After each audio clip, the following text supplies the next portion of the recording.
It's been a long time coming, but I know a change gon' come. Oh, yes it will.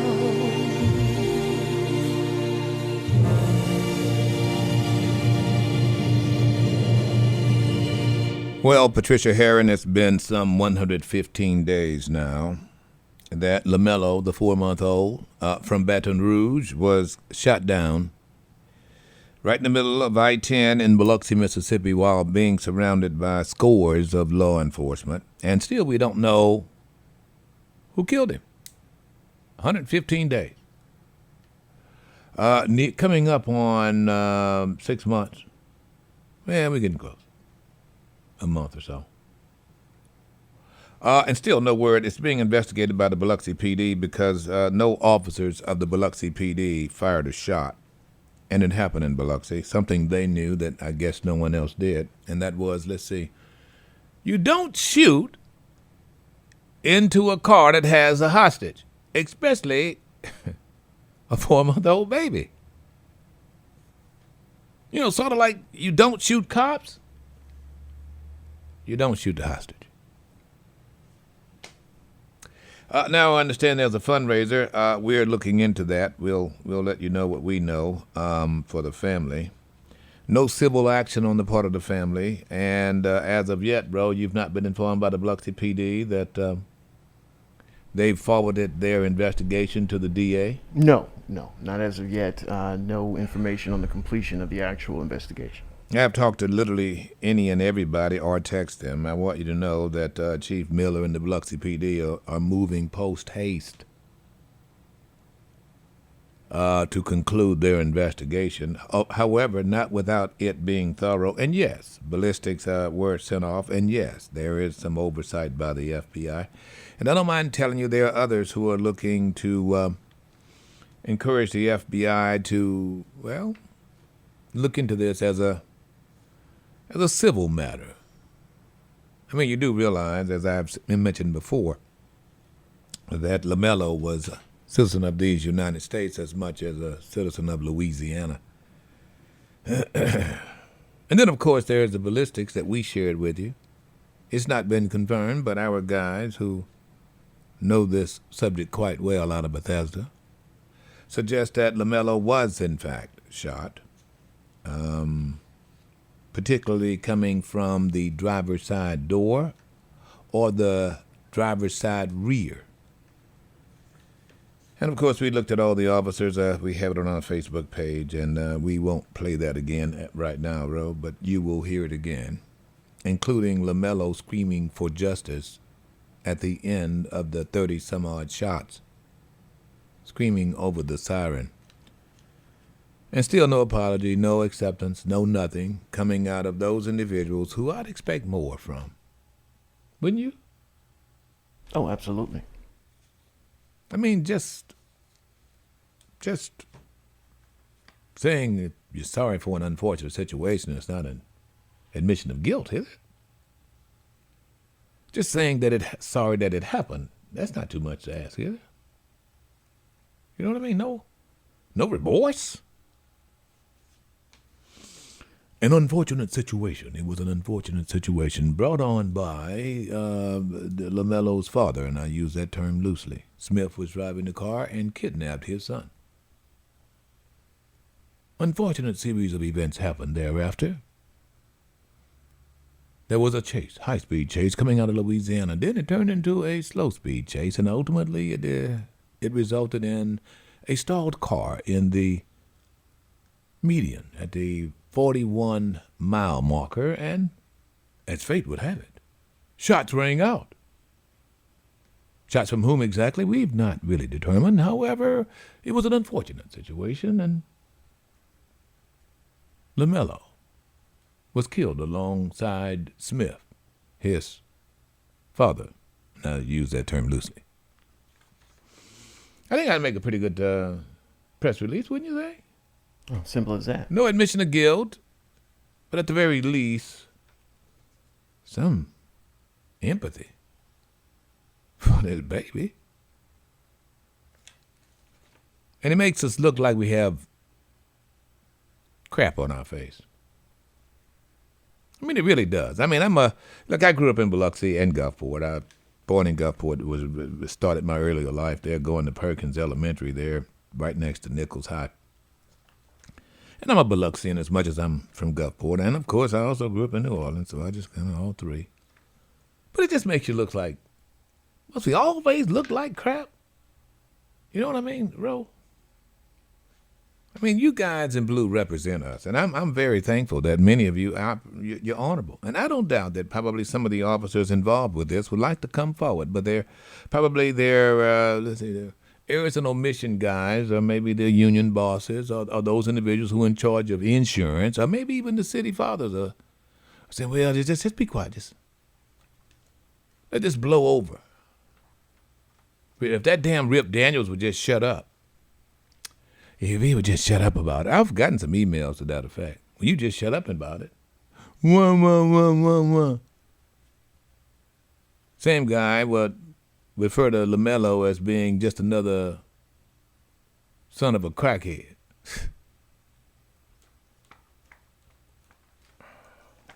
You know, the thought that person would even say that, and then somehow or another suggest, oh, yeah, well, what about all the babies being killed in abortion?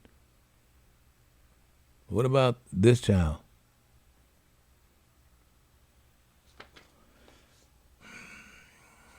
So we'll keep you posted, both on the fundraiser and on anything else. Thank you very much. We're going to do something about that squeaky door, too, Ro. A little WD-40 ought to work there. Can y'all hear that? You can? Huh. Can you hear it, Charlotte? All right. Before we get to the medicine, he has now been charged. Remember the guy, the terrorist guy? Well, I'd call him a terrorist. Well, are they calling him a terrorist, bro? Nope. So the guy shows up in front of the Congressional Library. This is a little critical race theory. For those of you who don't think that skin has privilege, he shows up in his truck. Now, I want you to know, when a redneck like this shows up and threatens to blow up his truck, he's pretty serious. You got to take him pretty serious, bro. Pretty serious indeed. And so now, where is this guy? I want to get a picture of this guy. Where is he? Oh, there he is right there. See that guy right there? You remember him, bald guy, goatee. See that? Very clean shaven, white tee, got a white tee on, and we had his voice there. You want to go ahead and play some of him, bro? Oh yeah, you want hear from Floyd? Yeah, I asked whether or not he was a terrorist. Floyd Ray Roseberry. Floyd Ray Roseberry, of course, one of many other losers that you'd find, but that's him.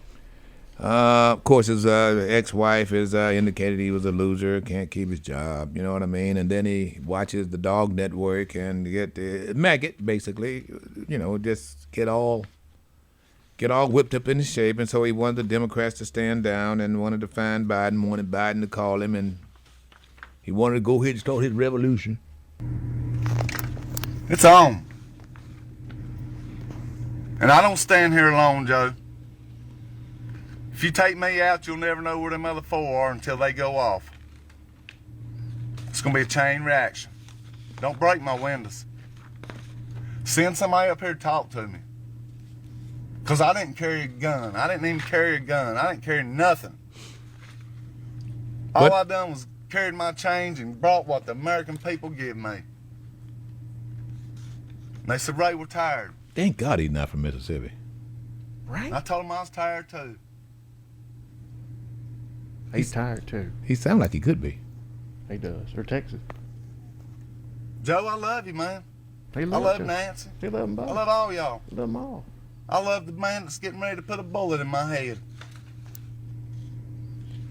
All right, North Carolina, that's best right there. Well, that guy there who said he didn't have a gun, but of course who was threatening to have 4 bombs go off in a chain reaction. Floyd Wright. He, I asked whether he was a terrorist. Well, he didn't get a bullet in his head. Sorry, he didn't get a bullet in his head. So that means he's not a terrorist. Right. Everyone else who's done this, I can think of at least 1, 2, 3, especially African Americans who were, one of which actually killed a cop. So I mean, he rammed him, and then one sister girl who just simply didn't follow orders, didn't listen to the barricade. They lit the car up, didn't they? They did. Why do you think they didn't do him? Well, Floyd Ray, he pulled up there. He made sure he did not come in the truck with the tinted windows. Okay, so you saw it was Floyd Ray in the truck. Well, he didn't. Then he went to Facebook Live. I mean. Then he went Facebook Live. He said he threw about $3,000 out of his window. So he made sure that they had a clear line of sight on him. Right?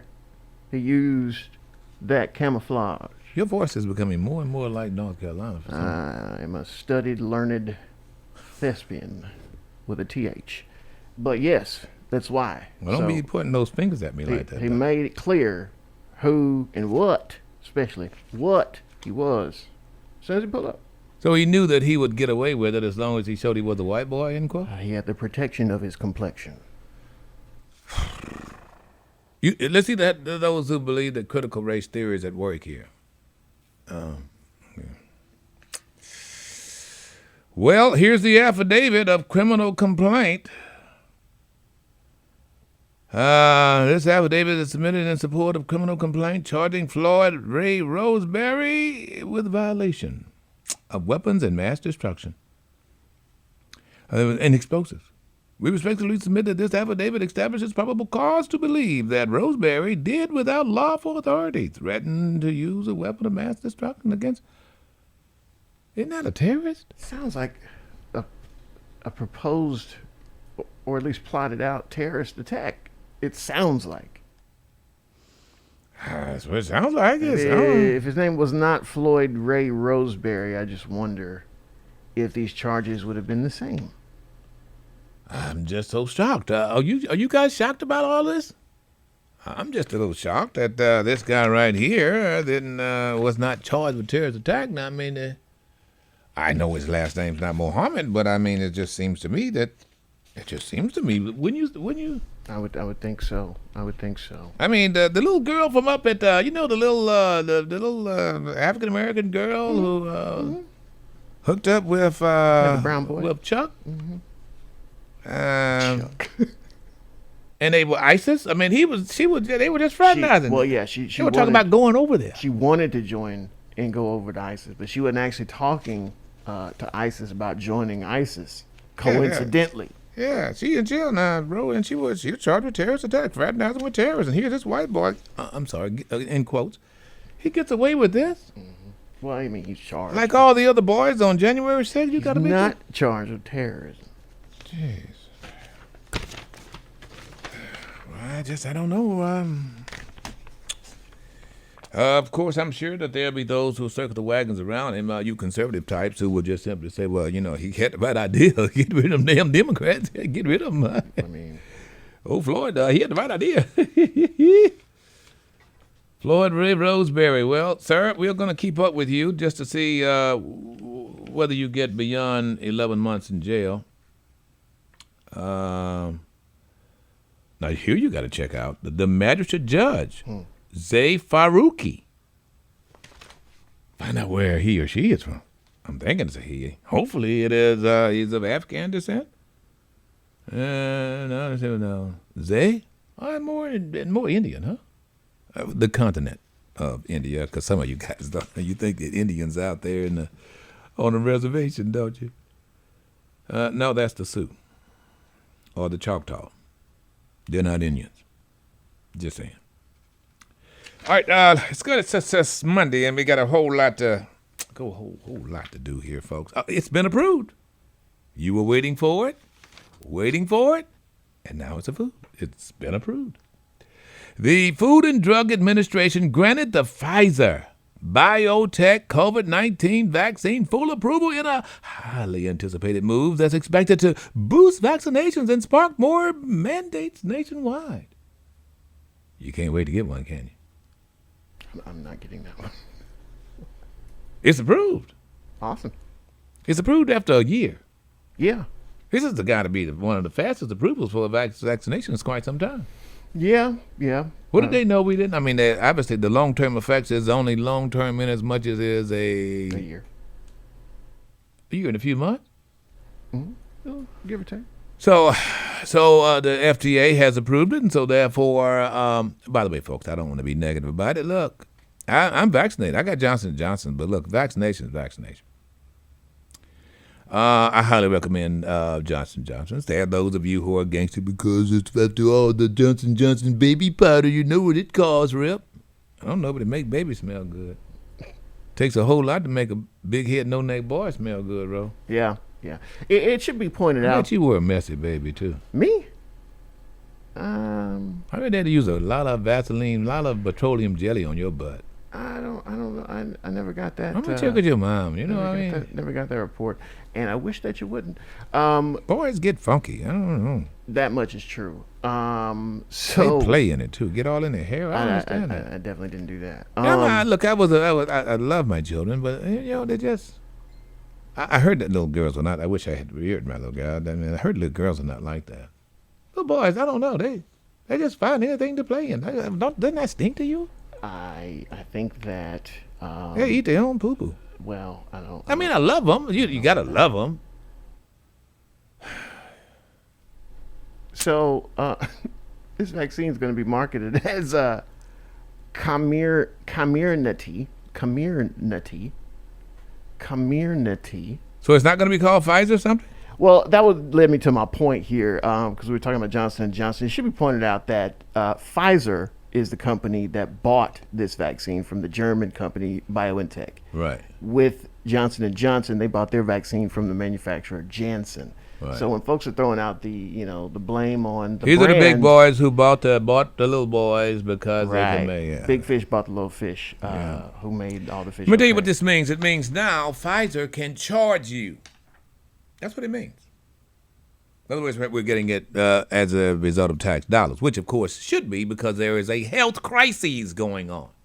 Hence marketed. So now, however, now that it's been approved, two things can happen. Number one, Pfizer can charge, and number two, it can, in fact, be mandated. And this could apply to recipients 16 and older. And now, you got to understand, the CDC could have mandated emergency use as well for the health and safety of the American public. It's called promoting the general welfare. And it's been done in history before. I want you to know that. This has been done. Look, the government can force quarantine you. Oh, they can. States can quarantine you. They can say, no, you can get your butt off the bus. We're going to quarantine you. You got it. And we don't want you giving it to anybody else. Don't believe it? Let you be found out to have syphilis and see what happens. Come pick your butt up. Oh, you're going to go somewhere. You're going to get some treatment. And if, in fact, you do not adhere or you steal away, then guess what? You can be charged. You can be charged a misdemeanor. Matter of fact, the CDC is seeking to do that right now with those of you who have COVID and decide to just spread it. So that's the first thing. Number one, it can be charged. Number two, it can now be mandated. Here's my question for you, and go to our Facebook page, because now they're talking about boosters. Does this make you feel better? For those of you who do not have the COVID vaccine, now you have no other excuse. FDA has, in fact, approved Pfizer's vaccine. Are you going to take it?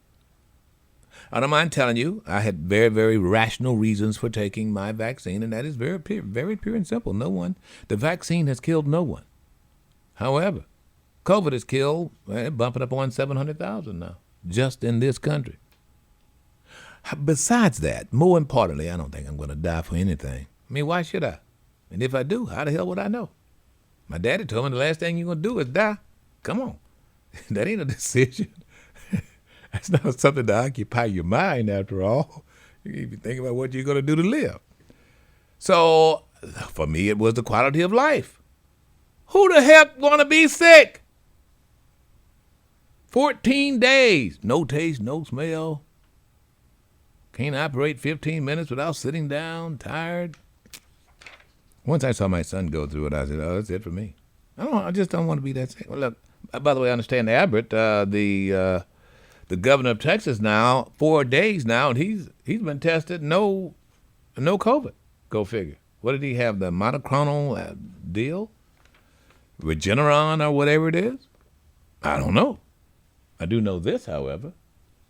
I do know that after 4 days, it's strange and usual queer, especially because of the fact that he's got some pre-existing condition. Of course, you know that he's in a wheelchair bound. I don't know, is it paralyzed or what? but I know that he was ill.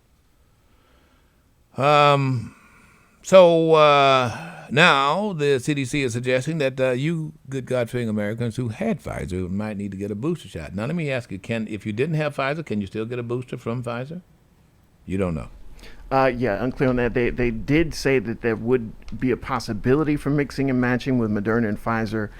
Johnson & Johnson recipients have not been advised for a booster yet.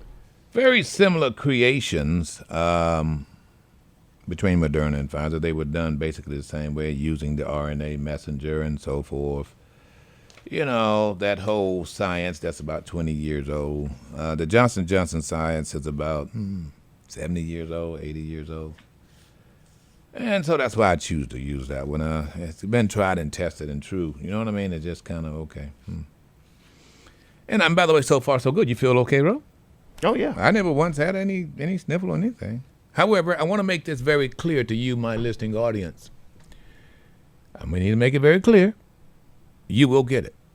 It's not if. It is when. Rip Daniels has been vaccinated, but I do anticipate getting COVID-19. It is far better for you to anticipate getting COVID-19 than not. I'll tell you why. Because, ladies and gentlemen, the numbers are against you. The numbers are against you. With the number of people who have been diagnosed with it just in the last 3 weeks, those percentages are extraordinarily high. That combined with the number of children now who are in school who has it. Let's see, where are my new numbers here? I know you just gave them to me, didn't you, Ron? Let's see, close to 6,000 over the weekend. Yeah, 6,000 over the weekend. And 7,249 reporting as of yesterday. Yeah. So I know what you do is you do the multiplication. You multiply the number we have now times 10, because those folks probably got around 10 individuals who have a potential to spread it to you. And if you're vaccinated, there's a very great possibility you'll get it. Now, don't get me wrong, you've got the vaccination, so probably there will be a lesser effect. And that's what it seemingly is. There have been those who've been vaccinated, got it, and died. But didn't die from the vaccination, but died for complications of COVID and pre-existing conditions. Okay? So, it just makes good sense. Can you believe Donald John was booed? Yeah. But these conservative crazies, you guys look for any reason whatsoever to just think that you're just rebels without a cause, aren't you? You think that there are some govs out here. That's the government did this, the government did that. They're not real people. On the one hand, they support Blue and police, who represents government. On the other hand, they don't like government. Right. You're not going to have it both ways, not on this show. You're not going to let the president beat the hell out of cops on January 6th and somehow or another say, oh, I support Blue. Try it. Call me and try that on this show. See that I call you out and you hang up on me. Call me, so curse me out, say some more names. But play Donald John, the double impeached. Where was this anyway? Is it Alabama? Alabama. Is it Alabama. Alabama? Goody Buddy, the rabble rouser, and body armor wearer Mo Brooks. Well, I can tell you right now that the governor wasn't in that audience, was she? Because she's been pretty adamant about it. No. I say this affectionately, the old broad that she is, end quotes. I mean, at one time there, she had a standing, had a mask mandate. Now she's not. I guess she's getting close to the election. She is urging vaccinations, though. And listen to that double impeached Donald John, who came up with the concept. Well, I was about to say the concept of warp speed, but that wasn't. That was Captain Kirk. That's right. And by the way, you don't see any colors after this either. If you don't have all those really colors, those straight line colors, then it can't be warp speed. Don't believe it? Just ask Michael. Or Derek. So let's play the president getting booed. It's great. And you know what? I believe totally in your freedoms. I do. Bree, you got to do what you have to do. But I recommend take the vaccines. I did it. It's good. Take the vaccines. But no, that's okay. That's all right. You got your freedoms. But I happen to take the vaccine. If it doesn't work, you'll be the first to know, okay? Okay. I'll call up Alabama. I'll say, hey, you know what? But it is working. Out of here, the guy. But I just think of drool. I don't know. It's just a sleaze bug every time So in one breath, he. So you hear him booing him? I did. But in one breath, he's like, take the vaccine. In the other breath, he is ridiculing masks. And the mask issue is interesting because Fauci said masks are bad, and now he's a radical masker. Now he wants you to wear 15 different masks at one time. I don't know. He also told me he was a great athlete. Then I saw him throw out a pitch at the baseball. You want to know why there are conservative crazies out here and why those of us look at y'all like this?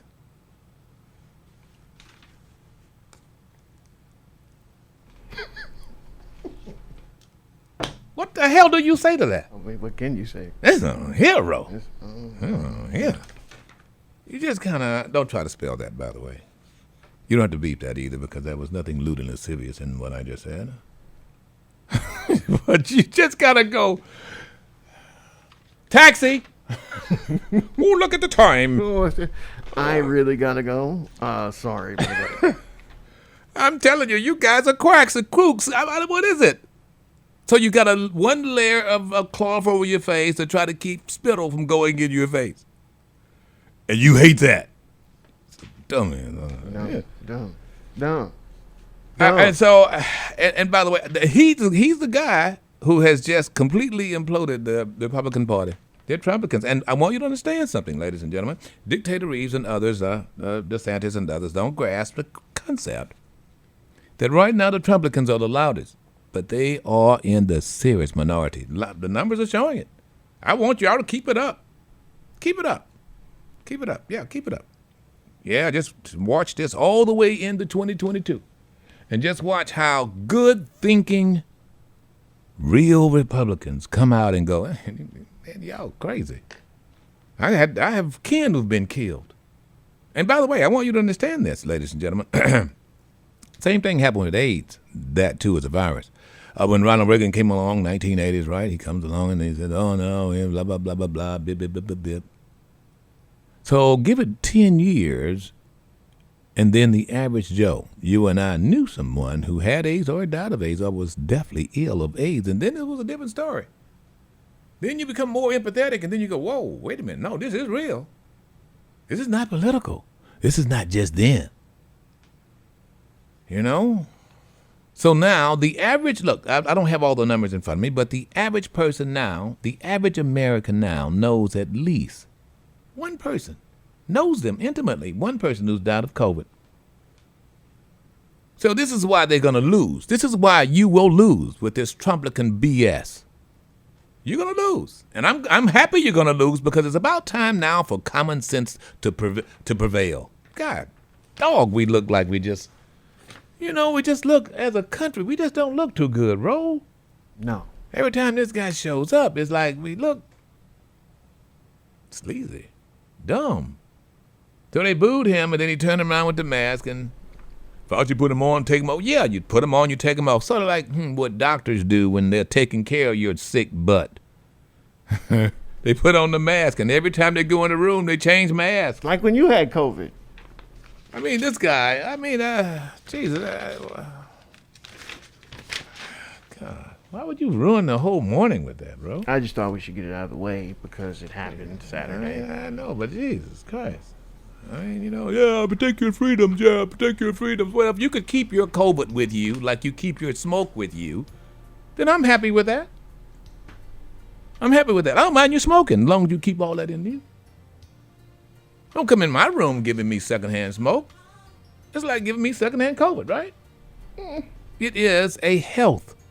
You understand that what this is about is stopping the spread. Yeah. Keep your cancer. Right? Sure, have it. There's plenty of evidence of this. Why though, why do you think he even felt the need to address masks directly after being booed for suggesting vaccines? Before we go to the break, I want you to play Bo Brooks. Now, Mo Brooks is, who is this guy, Mo Brooks? Mo Brooks was the guy that wore the body armor ahead of the January 6th. Oh, yeah. The guy, he had the body armor on. Yeah, and he was calling for the attack. Right. We're going to whoop some butt or something like that. Yeah. Go in there and drag him out, beat him. That guy. So go ahead and play him. I want to hear, what is this number, where is this, 39 or something? Yeah. 52? Here we go. in 2022. Beat them in 2024. So what he's saying is basically to accept the results of the election and come back again in 24. He's being booed thoroughly. So he's saying accept it. Saying accept it. We've got to win in 2024. That's what we've got to do. So, I ask you. All right. Look, boy, you know, I would like to just sit down. I just like to sit somewhere in the audience there on the top in the nosebleed seats and throw peanuts at these guys. I really would. Bunch of monkeys. Sound like when I was in the Superdome and they played the national anthem and the football players took a knee. Those stupid idiots up there booing during the national anthem and didn't think they were just as disrespectful. What do you say to these people? Crazy ass conservatives? They're just crazy. They're just rebels with a cause. Oh, I'm just looking to beat my chest. I want to go kick some butt. Bunch of weak people. Weak-minded. Rebels without a cause. Because after all, common sense is not cause enough. Go figure. Hang on, it's Monday. We get caught up on all the stuff that happened to you over the weekend. Hadn't even started with Dictator Reeves, who, by the way, has now changed his name to Dictator I really don't give a damn Reeves. We'll be back. Get the info. Stay informed. It's a new day with Rip Daniels, the #1 talk show in South Mississippi on JZ 94.5.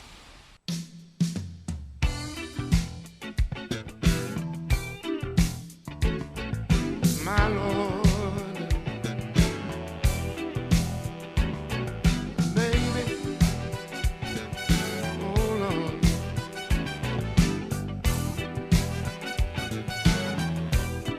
listen, you go where you wanna go, and you stay as long as you please. You give your best love to John Henry, then you bring the scraps home to me. Now if that's the way you wanna do it, I've got to draw the line. All right, folks, good morning to you. Rip Daniels here. Thank you for joining us. Show is called The New Day, One Rule. No such thing as a right or wrong opinion here, folks. All right, it's Monday. Monday. Whole lot going on. Yeah, we're going to go to Afghanistan. By the way, any deaths now? Any American deaths? No. Okay, well, good job, Joe. That too difficult to do? Good job. One mission only that he has, and that is this. Not one American needs to lose their life for an Afghan who doesn't want to spend his time or lose his life or risk his life fighting and defending his own freedom. I agree. We'll get on to that. 228-896-9455. So the history of quarantine in America, you should pull this up. Pull up the, the Congress passes the National Quarantine Act. I understand the CDC now is looking to find people who doesn't quarantine themselves. So the National Quarantine Act shifting quarantine powers from the state to the federal government. The legislation does not conflict with state policy, but it paves the way for the federal involvement into the quarantining. Now, Joe was trying to figure out how he could do this. Federal authorities during World War I incarcerated tens of thousands of prostitutes in an effort to curb the spread of venereal disease. Did you know that, Ro? I did not. How about it? For the sake of the general good, promoting the general welfare, Public Health Services Act gives the federal government a more robust quarantine authority, giving the Public Health Service responsibility for preventing the introduction, transmission, and spread of communicable diseases from foreign countries. Then the CDC, 1967, known as the Communicable Disease Center. Did you know that? I did not. That's where the initial CDC comes from? Takes over the federal quarantine stations and functions, which had fallen under the purview of the Federal Securities Agency in 1939. So, can the CDC do this? Yes. Why haven't they done this? Well, because the president hadn't wanted them to.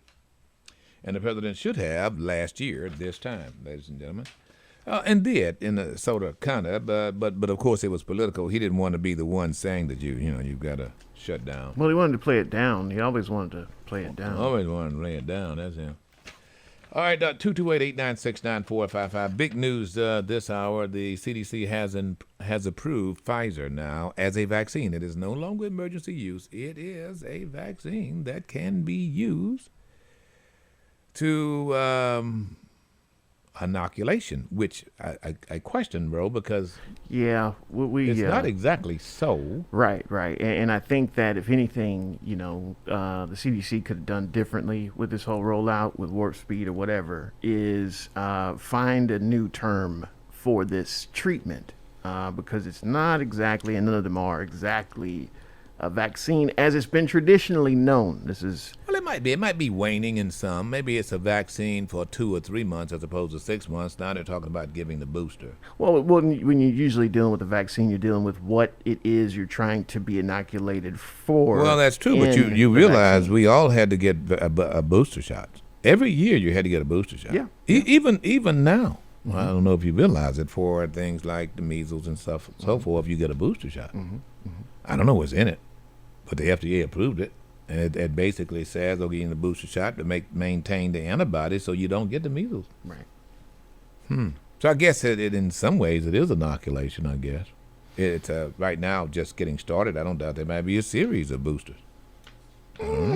Again, the way that it's synthesized and the way that it's built, even the one that we got, the Johnson & Johnson one, traditionally is not dealing with the same methods as a vaccine. However, that does not mean that they're not effective, and I did not say that to say that, but I think that is part and parcel. I didn't say that to say that. Yeah, I didn't say what I said to say what I just said I didn't say. You see what I'm saying? Yeah, I see what you're saying. 228-896-9455. It's Monday. We get caught up on all the stuff. We got a whole lot more stuff here, I tell you. I want to go to my dear friend Bobby, who's been patient. Bobby, good morning. Good morning, Rip. How you doing this morning? I'm doing pretty good. I'm doing very good, brother. Just in the midst of all of this crazy quack kook conservatism. Yeah, there's a lot of crazy stuff going on, Rip.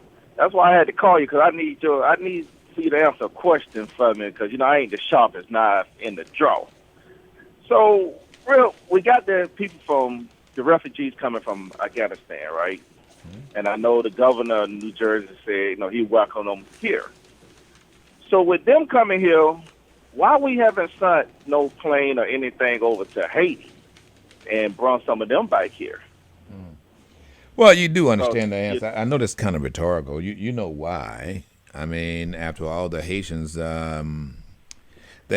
plight has not been the same, meaning the Haitians didn't help us beat anybody except for, except for King George and the Redcoats. It's been a long time since we used those Haitians now. Yeah. And also, do you think, I know over there, I guess it's got to be a reason why we still over there, and I'm pretty sure it's some of the minerals, but they was making a lot of money from getting minerals over there in Afghanistan, right? I don't know about the mining. I do know that, the reason why we have an opioid crisis is because the opium was flowing out of Afghanistan. The farmers there who the Taliban was burning out at one point because they were providing money for the National Alliance who were at war with the Taliban. So once the Taliban was held at bay, then the farmers there, they were allowed to grow their poppies. And trust me on this, that opium is, where do you think opioids come from? It comes from the poppy plant. And, of course, then for those who want to do it the hard way, they'll go and take the opium and make heroin, which is why, ladies and gentlemen, we had an opioid crisis. Notice I didn't. It's not a crack. It's not the same as crack, though. You not see. That epidemic. It's a crisis. It's a crisis. Okay, so I thought they was getting the minerals that needed for the battery car. So none of those minerals like the ether and all. I can't even think of the name of it now. Lithium. That they using for for the battery. It's Yeah, the not coming from lithium. over Yeah, that I'm not way? hearing mining. Yeah, I just, the mining in the part of it, I am not familiar with it being safe enough to actually have mining of lithium. Yeah, those minerals are usually being stripped from Africa proper. Okay. And then one thing I'm gonna let you go. As far as the booster shot, I feel like Pfizer played it just right because when it comes time for you to get that booster shot, I feel like they're gonna start charging you for it. Well, do you think that then we should charge Pfizer at least 35% of their taxes on their profits? Oh yeah. Yeah. Well, that's I exactly think what you Joe should charge Biden. them taxes on it. Yeah, that's what Joe Biden is saying. He's saying, well, look, we got to tax those individuals who are making the ungodly amount of tax dollars, and they have made some ungodly amount of tax dollars. I'm here to tell you, when you look at the actual cost of the drug itself, it's just, I mean, it's you know, it's not that But much. can they mandor? Can they not mandor? But can they make it a demand that everybody take it since they don't got FDA approved now? Yes. They can certainly do it for the United States military or anybody who is seeking to participate in some kind of public, especially federal sphere. I mean, So that means schools that can mandate it, if yeah. you gonna want to get on a, so that means if you want to get on a plane and ride public transportation and all of that, that means that most likely they're going to mandate that you have that shot then. Which I don't see a problem with. Why get on a plane when you know you could get off the plane with COVID? Come on. I mean, you know, I get it. That's why I didn't fly until after I got the shot. It just makes good sense to me. Really does. It's sort of Yeah, like getting in cabman's cab but not wear a mask. Even then, I think you should still wear a mask at this point. We are in a health crisis. And when you look at what's happening in the hospitals, it's obvious. And especially when you look at what's happening when it comes to children. I mean, do you have any, how many schools are where you're from are shut down right now, Bobby? They don't shut pretty much all of them down now. Right. What does that tell? I got rid of. What does that tell you? Yeah, I don't even see why they was sending them to school. I didn't send my kids to school. I just started homeschooling them. But I know when they got ready to go back, they weren't even in school 3 or 4 days. I know one school that's right around the corner from my house. They went 3 days and found out they had 82 kids end up catching COVID, and I think it was 16 teachers. Yep. All within a week. Which is why, ladies and gentlemen, I'm here to tell you. So I was asked this question some time ago, which is why I'm going to tell you that, yes, there is negligence on the part of government because government has perpetuated the spread. And, yeah, I'm going to tell you, I really think a class action lawsuit could be in the mix.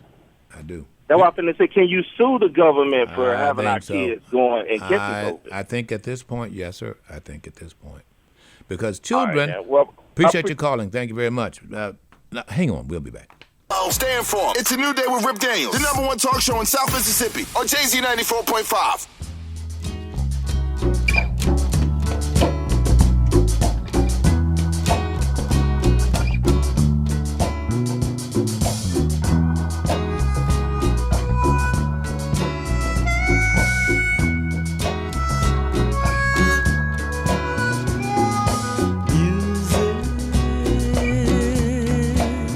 Is what we like to play. Oh, yeah. All day. Yeah, yeah. All day music. War.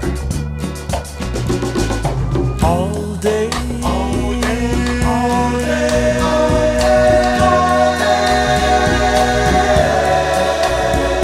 To soothe your soul.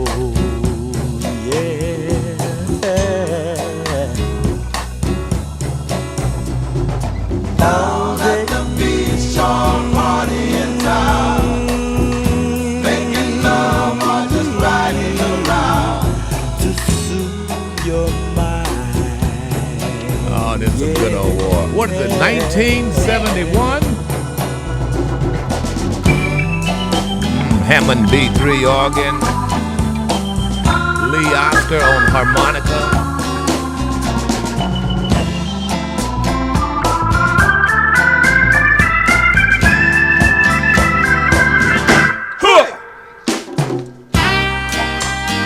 Oh, I like that. All right, folks, thank you for the memories. Alas, Summer is about to come to an end. I want you to know, Labor Day is just around the corner. Little all-day music there. Boy, thank you for that. All right, good morning. Rip Daniels here. Thank you for joining us. The show is called It's a New Day. There's only one rule. There's no such thing as a right or wrong opinion here. Before I go to the phones, I'm here to tell you that now, yes, I think that now there's some negligence and there's some folks who are culpable.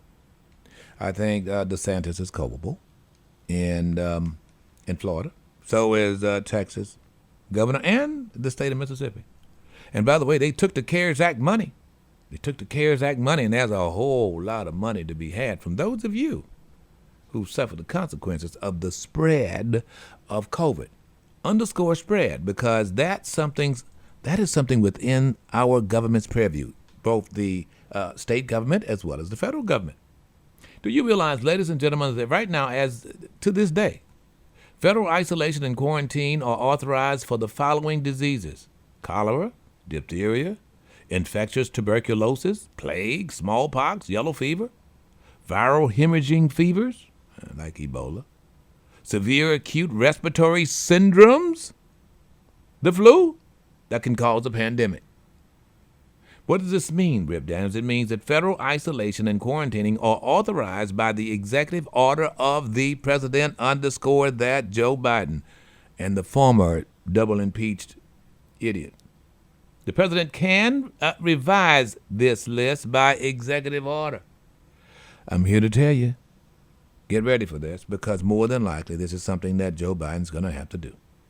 CDC now is talking about making it a misdemeanor. And by the way, that's part of the isolation. Isolation separates the sick with quarantinable, communicable diseases. And now tell that to Jackson County the superintendent, who's saying that you can quarantine in school, bro. Did you read this craziness? Yeah. You quarantine, you can go to special class, you want to quarantine, you can still have lunch, but you use the bathrooms. Over there. Yeah, just over there. You can use the same bathroom. Just over there. Yeah, same That's cafeteria. The quarantine toilet. That's the quarantine. No, that's no quarantine toilet. You use the same toilet. But you got the quarantine room. All y'all with quarantine staying now. You know, what do you say to these people? Come on now. Let's get Herbie in if I can. Herbie, good morning. Good morning, Rip and everyone. And I see where Johnson will have to give up a whole lot of that money they're making off this stimulus thing back to white people of the world.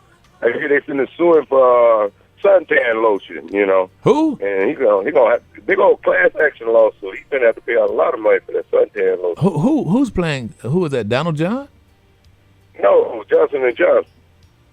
Johnson & Johnson's paying a lot of money for suntan lotion. Well, I don't doubt it. Eventually, it's a class action lawsuit against him. Well, yeah, they've got several class action lawsuits against Johnson & Johnson and others. I mean, just about every pharmaceutical has got some class action lawsuits against it.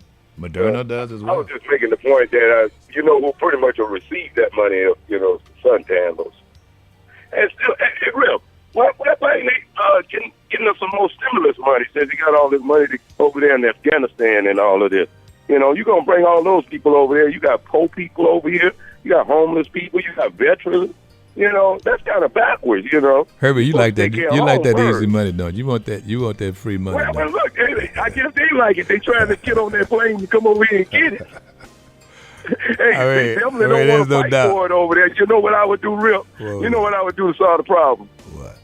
I put some guns over there, and I say, there go some guns and some bullets. Now you need to fight for yours. They already gave it to them. You know, black people are. Herbie, they had 300,000 trained Afghan troops that were supposed. I'm talking about the ones that's trying to come over here. It looks like they look like if you give them a gun, it look like they're in fight conditions. They trying to jump on that plane. Well, you do understand that they had guns. They dropped them because the Taliban had guns too. So that's why they're getting on the plane. That's called. So that's kind of trifling. They want somebody else to fight for them, don't they, Real? So you agree with Biden that there's no other life should be lost. No American life should be lost because Afghans won't do what's necessary. Hang on, Herbie. Hang on. We'll be back. I'm working on that cookie. You are. We'll be back. WJZD FM Long Beach, Moss Point, Bay St. Louis, the all-new JZ 94.5. Well, the first thing Monday morning, I drink black coffee to clear my head. I know that's right. Sometimes a little Jack Daniels in it. Oh, the first thing every Monday morning. Maybe a little Frangelica, if not. I drink black coffee to clear my head. Nah, it's too sweet. Also help you with your bowels too. Did you know that? I did. It clean you out. I just had another weekend without you, baby. Oh, you know my soul is dead. All right, folks, good morning to you. Rip Daniels here. Thank you for joining us. Show is called It's a New Day. There's only one rule. There's no such thing as a right or wrong opinion. Playing catch-up here on the weekend. Did you know that the state of Mississippi has issued new coronavirus guidelines regarding at-home isolation? They did it on Friday. You didn't know? Well, you need to know. I'll tell you why. Because if you do not isolate yourself, then you, my friend, my lady, my guy, you can find yourself fined. Is that what I'm reading here, Ro? Yeah. Pursuant to Mississippi Code and state of emergency declaration by the governor of the state of Mississippi related to the coronavirus issued March 14th. Says here, all persons residing in Mississippi must immediately home isolate on first knowledge of infection with COVID-19. Immediately. That's right. All persons, including fully vaccinated individuals infected with COVID-19, must remain in the home or other appropriate residential locations for 10 days from onset of the illness or when you find out. Now, if you don't know, that's the problem with this disease. You don't know. Right. And you've got to stay there until a negative test of COVID-19 is not required to end the isolation at the end of the 10 days. Oh, it's not. Well, it's not required. Or 10 days from the date of... but you must be fever-free for at least 24 hours with improvement of other symptoms. So you don't necessarily have to have the test, but you got to be fever-free. Mississippi K through 12 schools are required to exclude all students and faculty diagnosed with COVID-19 from the school setting during the isolation period. Tell that to the superintendent of Jackson County. Now, here's what happens if you fail to isolate. Now, no one else is telling you this but us. Mm-hmm. This is serious stuff. Very. I know and by the way, it's about time, which is why I told you in the very beginning we should be testing, folks. Come on. It's the way we're going to get around this and end this disease. Failure or refusal to obey the lawful order of a health officer is, at a minimum, a misdemeanor punishable by, get this, $500. Or imprisonment for 6 months, or both. If a life-threatening disease is involved, failure to refusal to obey the law of a health officer is a felony, punishable by a fine of up to $5,000, or imprisonment for up to 5 years. You ready for this? You got it, and you know you got it, and you don't stay home, you don't isolate. Someone can find out you got it, and guess what? You can be held responsible. Let's get Herbie back in the mix here. Thank you for holding to the break, Herbie. Hey, Rip, you used the right term. I walk off up in there in them little air, service stations. That's one of the things they hate that I do. I call them easy money. And then the other thing they hate that I do, I tell them I be their daddy. They don't want to respect their father, because they come over here because the white man that brainwashed them to thinking that we're the low person on the totem pole. So, man, you ought to see them get upset when I tell them that I'm their dad. Yeah, well, I'm trying to understand. So wait a minute. So do you think that all people who are? Do you think that? Wait, well, I'm about to hang up on you because obviously you got a speech you're doing here, brother. So are you suggesting that any foreigner who is in a store in and around Moss Point did not pay their dues to be here? The ones that come over here. Well, how do you know? How do you know they came over here? How do you know they weren't born here and of Arab descent? You do realize there are people who are born and are naturalized here. Yeah, I understand. They are citizens. Want to narrow it down, muddy the water. They're citizens. No, you just want to be a bigot. You want to be a bigot? I wouldn't say you're big. Yeah, no, you are. You're judging these individuals and based upon just your assumption that somehow or another they're not supposed to be here. Some of the gas belong to them. You know, they got their own gas. We ain't got that kind of stuff. All right, man. I'm sorry. Did I win? Did I get it? Oh man, yeah. You can get the whole. I don't want no vanilla cookies. wafers. No. Your choice here from the pantry. Good job. You know, Herbie, I know it's easy. It's easy to characterize people, Herbie. It really is. But it's a sign of being very intellectually lazy, and I know you're not that. You know, you're not a bigot, are you? But you, just for the sake of conversation, you can't slip like that. You know, you can't slip like that. Because when you slip like that, then, you know, it comes back to haunt you. You know, it really does. The idea that someone can come over here and open up a store. You know what begs the question, why aren't African Americans in your neighborhood opening up stores? I remember Fred's parents had stores right there on Frederick Street. It was also, they had a little cafe and pool hall. I mean, why isn't that happening? Maybe you should contact Billy Knight, the mayor over there, and say, well, look, I'd like to open up a little store here. A little dry goods store. I mean, really and truthfully, you can't do that. You want to know what's sorely missed in the African-American neighborhood, and that is those businesses that we used to call convenient stores. They were replaced by, let's say, Little Generals, the Quick Picks, or Pack and Save, or... No, really, I'm telling you, there was a time when just about every community here, Herbie, and you might be old enough to remember this, in and along Frederick Street, even in Crayola, there was a little... You always knew down the street you can go to Mr. Robertson's store. You know. We could go to Miss Gloria's store. You can go to Miss Gloria's store. You had one there in Wiggins. Yeah. You can go down there and go to the store. This is, of course, folks, this is coming out of Jim Crow. Some of my Caucasian listening audience don't know this, but, you know, African Americans were not hurting during during Jim Crow. Now, enslavement's a different story. But during Jim Crow, there was this assumption that across the tracks that, boy, we were sorely lacking. No, whatever you had, we had. It's just that we provided it for ourselves. May have bought it from you guys across the track and then brought it back over, sold it again. See how that works? I mean, you know, there was, and then of course you had some Caucasians on the other side of the track who understood that money was green, but they just couldn't sell it to us directly over there because after all, they'd lose their good white patronage. Much like what is happening right now with a rather plush hotel there on Highway 90 that has a water park. They don't really want to advertise to get too many of them.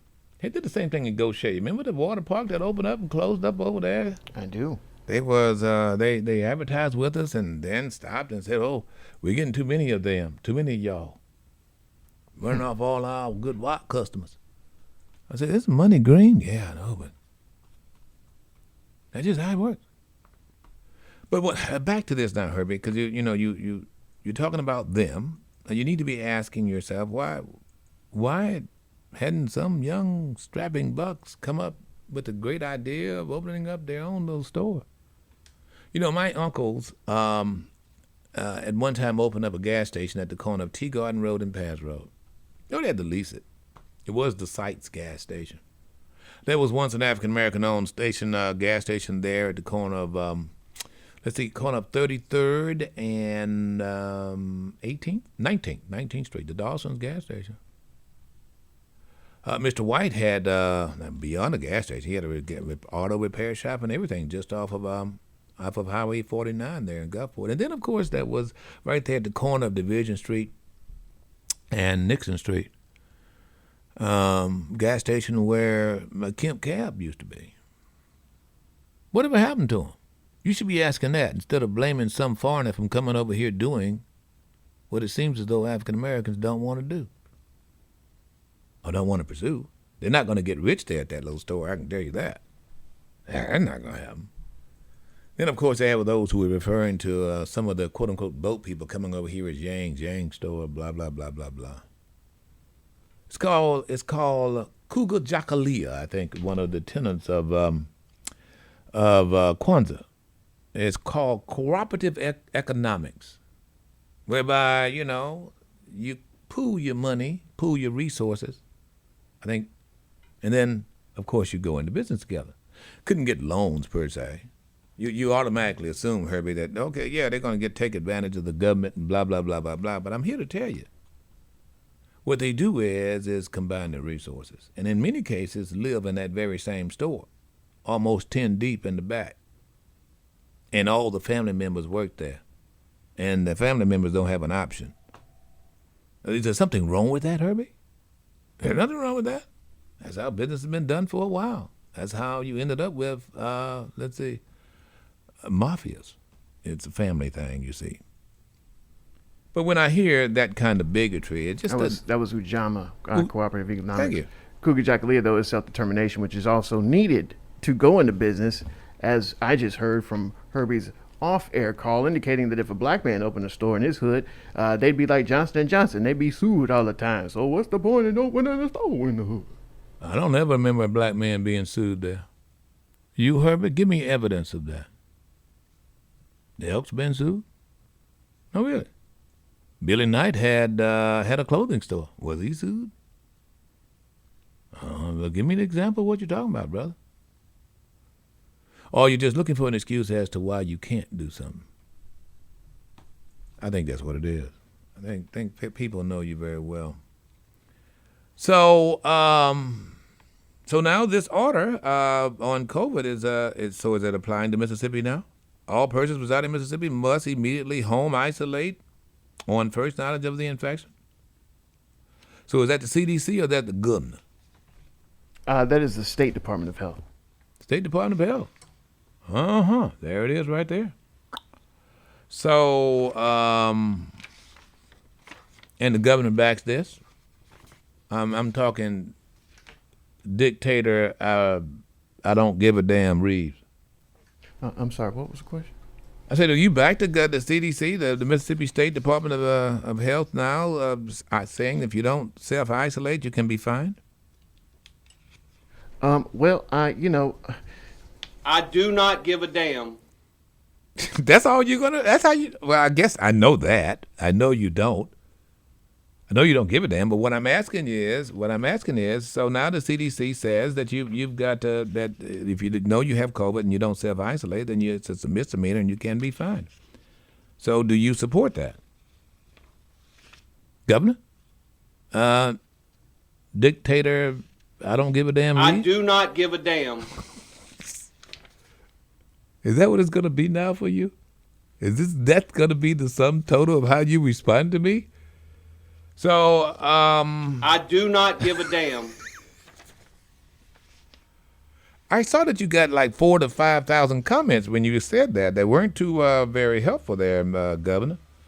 I understand you just, a lot of your supporters now are suggesting that your machismo was not very effective. So how do you respond to that? Do you feel that you owe them an explanation for? I do not give a damn. God, please. That's the best you could do? That is the best you could do. All right. So now you got to have some proof of vaccination. But the problem here, ladies and gentlemen, is the fact that there are those of us who have COVID who are spreading it and don't know it. So you will have to have a test to do that, and that, ladies and gentlemen, has to be mandated. By the way, if you're looking to go to the Superdome to see the Saints, I understand that you won't get in unless you are either vaccinated or you have a test within 72 hours. Is that what I'm hearing? That's right, and not the rapid test. If you do have a rapid test result that you're expecting to use to get into the Superdome tonight, that's not going to cut it. You're going to need the longer tested actual result to come from your lab, not the rapid test. This would be either the throat swab or the deep swab that you would have. But yeah, if you do not have your vaccination card, you will need to provide your negative test from the last at least 72 hours to get in. You know what gets me with these crazy conservatives is this. They're going to complain about this. It's my rights. It's my rights. I should be able to go in there and do whatever I want, however I want. You know, the same reason for why we all go through metal detectors and they check your purse and under your hat. You know why they do that, Ro? Under the guise of why you having to now in those large auditoriums be checked like that. It's really horrible, but there's a good reason for it. You know what that is? For the potential risk to smuggle something in that could hurt everyone in there, or at least more than just you. Health risk. Yeah. Thank you very much. Health risk. The health of everyone in there is at stake. Some guy gets in there with a Saturday night special. It could be just a 22, 6-shooter. It puts everybody in there at risk. You got me? It's a health issue. This has always been a health issue. So, here. So the same guys for that is the same guys you would use for being tested to get into the Superdome. Either you got a vaccine or you've been tested within the last 72 hours. And you got to prove that. If not, you can't get in. Why? I tell you why. It has nothing to do with your rights. It has to do with the rights of everybody else. Your rights cannot infringe on someone else. That's what this is all about. Come on. These crazy idiots out here, and I know you're tired of hearing me say it, but it's just we have really belittled ourselves by trying to give credence to this insanity. Yes, it's about what I eat now making you fat. You got me? So if what I eat makes you fat, then what I've got to do is not eating that. Now, granted, that's not possible. We know that's not possible. However, our constitutions not only protect us from government, but from each other. And when there's a health crisis, that's each other. So this is all designed to protect us and protect our fellow man by not spreading this. If you stop the spread of the disease, then guess what? No more disease. But there's not been attention given to that, which is why, ladies and gentlemen, I think government is culpable. I think the former president, especially, top of the list. That means the federal government, yes. There's a reason why they're forking up and ponying up all that money, Herbie. And I really think they need to take a greater responsibility. I really do. The $80 million that just Harrison County has in its coffers right now need to really be looked at when it comes down to the spread itself. The spread itself. Got me? Everybody needs to be tested on a regular basis, and then you'll stop the spread. What's happening right now, there are those of us, I include myself, don't know we got it. So we out, and although I might wear a mask, have my bandana on, I come into contact to someone who's not vaccinated or someone who is vaccinated, and it just be spread back and forth. And it's going to get worse because we're spreading it back and forth. The more the disease spreads, the more virulent it becomes. It becomes more resistant to our antibodies because I have antibodies, and if I'm also able to get it, that means that my antibodies weren't strong enough to stop it. Yeah. I mean, it's simple science. So yeah, I gave up my season tickets. I'm not getting in that. I don't blame you. Coliseum either. I'm just, some of you, look, that's just okay. Yeah. But I mean, you've got to consider the amount of risk that you're putting yourself in, because that exponentially affects everyone else you're going to come in contact with when you're dealing with this. And I guarantee you, there are going to be those, just like they'll try to counterfeit the tickets, there are going to be those who are going to try to find some counterfeit test and vaccinations. Well, the cards, that's already started. Couple, I believe, there in Florida already busted with counterfeit vaccination report cards or recording cards. It's just, folks, come on. You get to a certain point where you just kind of. And then there's a guy who was taking the drug intended for treating worms in livestock. You got to tell me about this, Ro. Well, I mean, sometimes you take a risk, and a lot of people say when you go and you get a vaccine, you're taking a risk. So this guy thought, hey man, listen, I've got this right outside right now. Let me go ahead and take this dewormer and just see, what could be the worst thing that could happen. So he took a dewormer for livestock and thinking it could help him get rid of his COVID, or he was trying to prevent COVID? Mm-hmm. What? Yes or no? Yep. All of the above. Mm-hmm. See. So, what happened to this guy? Did he die? He took a dewormer. Yeah. Oh my God! Right, meant for lions like sheep and horses. No, really, no. I you wish. You ever seen someone get a tapeworm? I You wish ever it was a joke. babies will get tapeworms and they're past that. Have you ever seen that? Yeah, unfortunately, It's a horrible thing. It's terrible. Yeah. Yeah. So yeah, Dr. Thomas Dobbs was left baffled after he was asked about this, saying, please don't do that. That's his quote. Please don't. Please It's don't like do that. It's like that Chloroquine. I mean, and I've taken the Chloroquine. It's for malaria when I went to Senegal. I mean. The health department wrote on Facebook, "Do not take drugs made for animals in any forms." And now there's been a spike in Mississippi. Unfortunately, the drug is called. Well, I don't even know if I should tell y'all the name of the drug. No, don't tell me. I want to go out to the barn and get you some. About as crazy as lacing a cigarette with embalming fluid. I mean, who does that? Who you really looking at? More than among the 5,000 new cases reported Friday, you also have reports of folks now trying to use this stuff to fight or prevent COVID. So what do you think, those of you who are going to go to the Superdome, what do you think? Do you think it's too much to ask that you show a vaccination, or for that matter, they're going to have checkpoints and test checkpoints at the ground level? How about that? Yeah, every little bit helps. I mean, So, and of course, now, can they check you there? Can they do a test there and find out? I've not seen anything about in-person COVID testing, or temperature tests for that matter. But I have no doubt there will be at least some contingencies. I was over in New Orleans recently, and actually even the mayor there has not. They have not come up with as tough guidelines as what they used to have.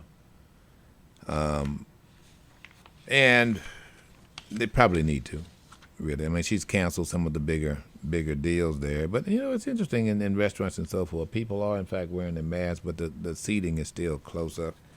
You go to Chafalaya, trust me on this, it's still there. All right, now let's get Miss Faye in if I can. Miss Faye, good morning. How are you? I am doing very well this morning. How y'all doing?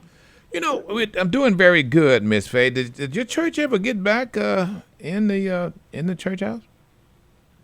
No, not yet. Not yet.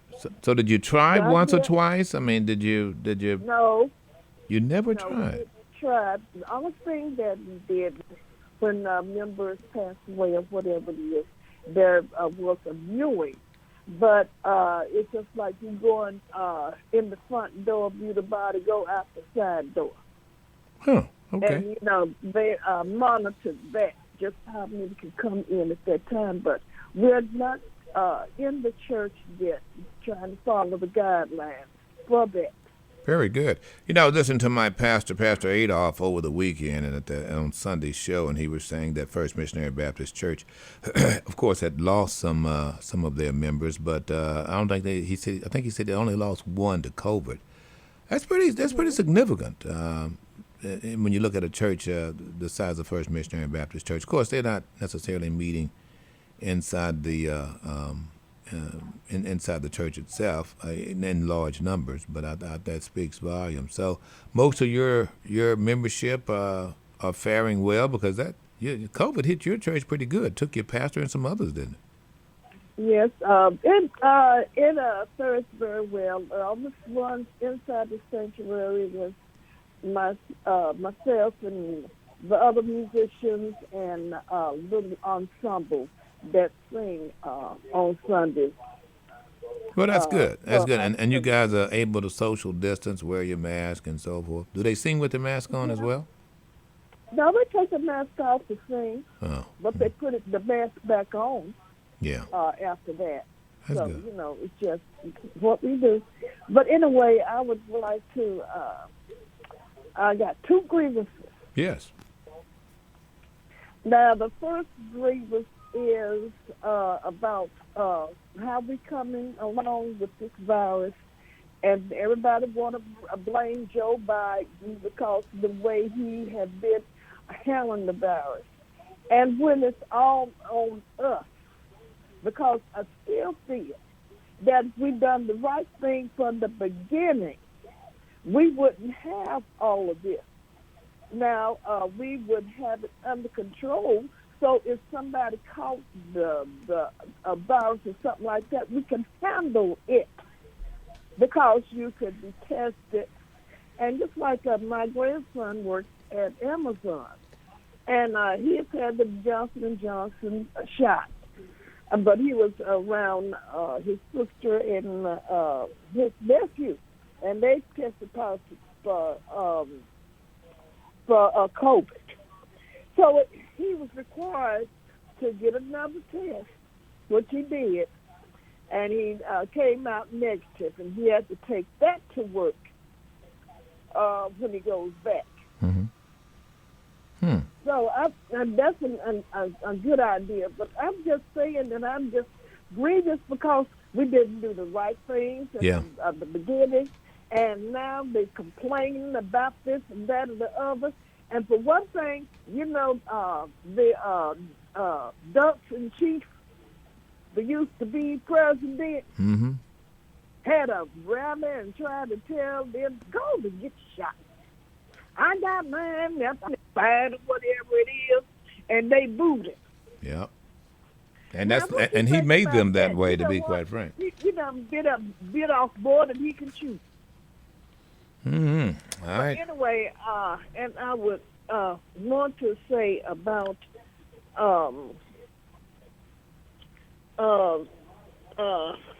Dictator Reeves. Mm-hmm. And he's using that cuss word. I think he's just trying to use that to show that he's big and tough and all that kind of stuff. And it didn't play well with me. No. All right, because for one thing, that's all he could say. He didn't have anything in his vocabulary other than that. And besides, it really, he and I appreciate you calling, it really does exhibit that he doesn't give a care. I mean, I do not give a damn. Jesus. So you're just going to wear that out now? You're just going to wear that out now? I do not give a damn. You just dawned on me that the Superdome is no longer the Mercedes Superdome. It's the Caesars Superdome. That's right. New deal with Caesars there, going into the next, decade or so. Huh. I don't know how that's going to play with me. Caesars Superdome. Give unto Caesar that which is Caesar, Render unto Caesar that which is Caesar. Yeah. I don't know about that. 1500 Sugar Bowl Drive. 1500 Sugar Bowl Drive. 1500 Sugar Bowl Drive, New Orleans, Louisiana. All right, 228-896-9455. If you're in Jackson County School District, I'm curious as to how you feel about the Jackson School District's quarantine. In class quarantine. I like to know, because they're not following the CDC guidelines. I'm trying to figure out how that works and whether or not you buy it and why it is that the superintendent doesn't acquiesce and just say, okay, now y'all can't stay here. You got to go home. That's insane. Those are called like guidelines or whatever, preventative cautionary guidelines, but that could turn that whichever Jackson County school is being affected by, well, it looks like all of them because that's coming from the board, that could turn the entire Jackson County school system into a super spreader situation. That's crazy. Okay, we're gonna quarantine. These folks might have been exposed. Let's just put them over here in this classroom. That's the COVID class. That's the COVID class over there. Don't go down there. Don't open that door. Don't you do it. But yet they could get on the same school bus. Same school. They're going to be in the same halls. You can be in the same cafeteria. You see this crazy conservative... But see, you know what? This is what happens when there is a dereliction of duty and leadership. And that falls squarely at the foot of the governor. If he had done what he did last go-round and say, hey, look, these are going to be the rules. Everybody in school got to have on a mask. Sorry that I hate to do it, but we have to do what works. then he would not be going through any of this. Of course, he only did it after his daughter got COVID. Right. It's got to knock on his front door for him to do anything. We're not going to put all the counties under mask mandate. We'll just put 95% of them under mask mandate. We're going to leave the schools. with that stupidity. We're going to leave the schools under mask mandate until we go out for summer. When we come back for summer, when everybody's got that fresh new Delta variant, we're going to take the mask mandate out of schools. Had Harrison County under a mandate, but you had not Stone County, so therefore because that's so smart. No blockade around the highways. Because I don't go back and forth betwixt the two counties at least 3 times a week, do I? You guys have got to stop giving any kind of intelligent expectation to conservatives. These guys are fueled by their fears, their hatreds, and yours, and their loyalty to insanity. In other words, just because they think this way, this is a conservative. You've got to do what they say on Oxy Conservative Talk Radio. You've got to abide by what Tucker Carlson and others say on the Dog Network. And if you don't do that, then you're not one of us. And it was more important for them to be one of us and get that COVID. And then there they are on their deathbed. Where's this guy now? The guy who supported Donald John?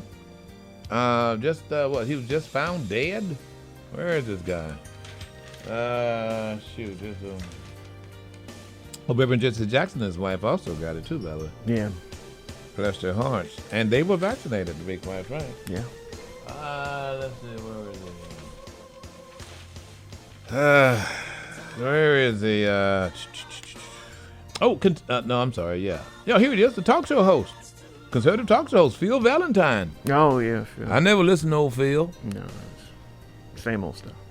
Coming out of Kentucky, well, he got it. He was bragging about the fact that he don't believe in none of this. Not gonna wear a mask. Oh, well. Now he's dead as a doornail at 61 years old. Of course, before he died, he had a change of heart. God said, I'm not buying it, Phil. Bring your ass on it, Phil. Sorry, Phil.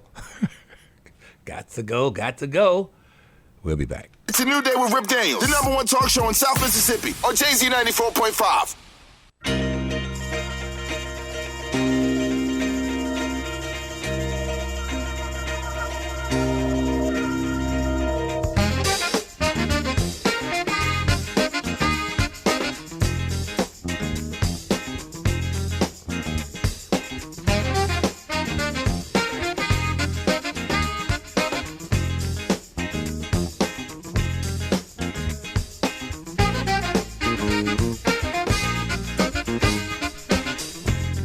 Average white guys here, folks.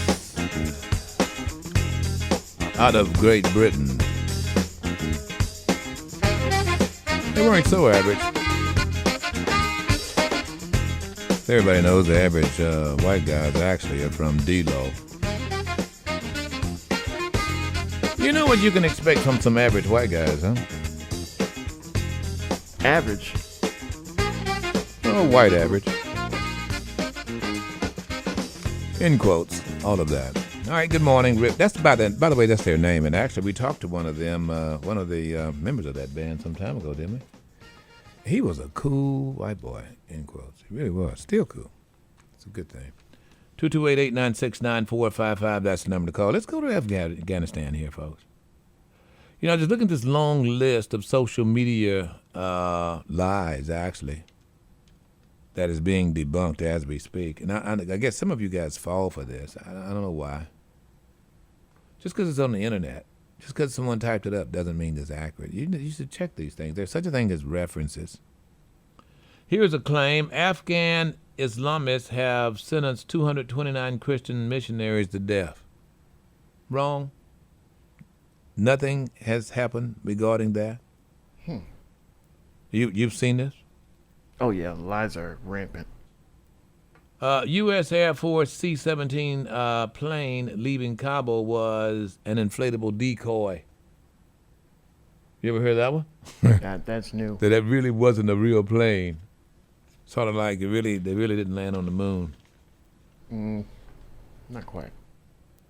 How about this one? Taliban fighters patrol inside Afghanistan on Harleys. What? They got Fords and Harleys? Damn. Where the heck they get Harleys from? I can't even get a Harley. Of course, I realized the president declared war on Harley. You remember that? I do. I thought to myself then, you can't get no more American than that because Harley was because you realize it was because of the tariffs. Yeah, because of the tariffs. Harley had to say, well, no, we got to get some we have to locate pay for that. overseas. We Now, gotta pay for what that. y'all doing? How about this one? The Taliban painted several men's faces in tar and paraded them through the streets as punishment for practicing Christianity. Nope, not found. The tarred men were shamed after the Taliban accused them of theft. There is no evidence the public shaming had anything to do with them being Christian. There's an image that shows refugees from Afghanistan flying to the United States. The actual refugee flying. This has been viral back in 2018. All right, so the list goes on and on, folks, and about as many lists of untrue items on that as you'd find even with the vaccines itself. So I've got to ask you, there was a poll that was taken on Joe Biden and how he's handling Afghanistan. We're going to go ahead and do our poll here as well. Cool. I want you to weigh in. I just want to know whether or not do you think Joe Biden is to blame and whether he's doing a good job. Now, maybe that's two things. First, do you think he's to blame for what is happening right now in Afghanistan as far as the pullout? Number one. Number two, do you think he bears the blame for whatever is happening regarding this withdrawal? Now, two things you got to note here, folks. As of yet, no Americans have been killed. What has it been, a week now? A week now, and we're pushing up on 16,000 people evacuated. Joe Biden's first mission, as he stated, and you go ahead and pull it up, was there's no reason for why another American needs to die in Afghanistan if the Afghans won't step up. Here's my observation here, ladies and gentlemen. The Taliban was there. We're thinking that somehow or another they had to get on their F-150s or their Toyota Tacomas and come in with it adorned with a .50 caliber on the back. No, they never left Kabul. There was no hunt down the Taliban because we didn't declare war on Afghanistan and we did not declare war on the Taliban. If you were hostile and you were the Taliban, then we took it to you. But if you weren't, you could still be the Taliban. Walk around. Hey, look at that guy. He's Taliban. Okay. You do understand that. A Taliban fighter could walk around Kandahar, which, of course, is where the Taliban was, quote-unquote, founded.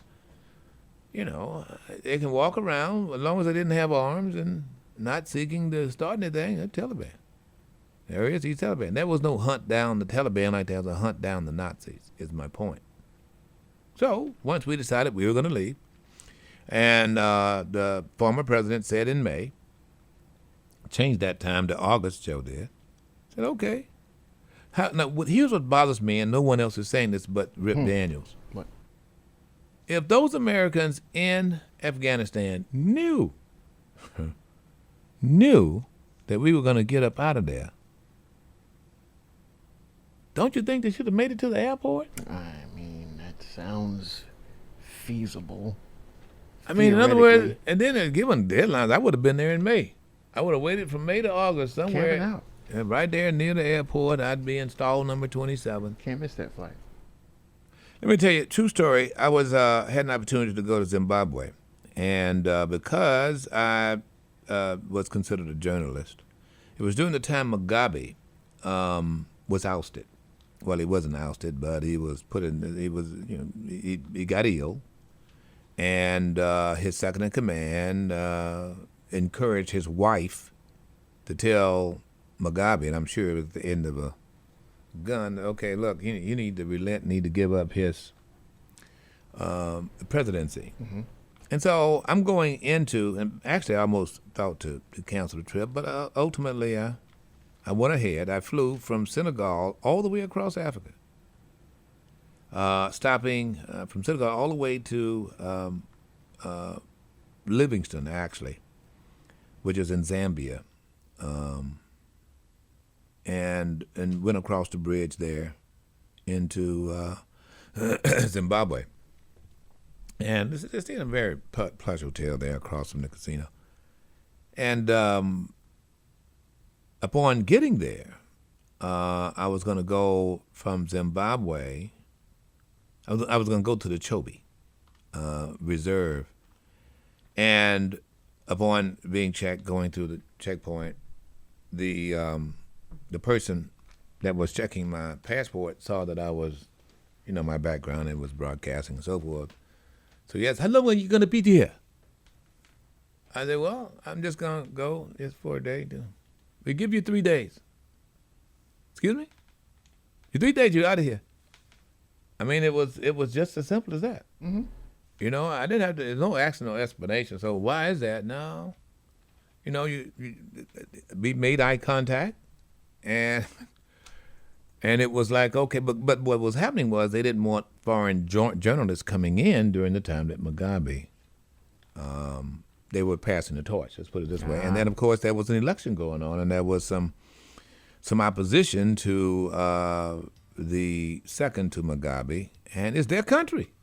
Bro, it's their country. Yeah.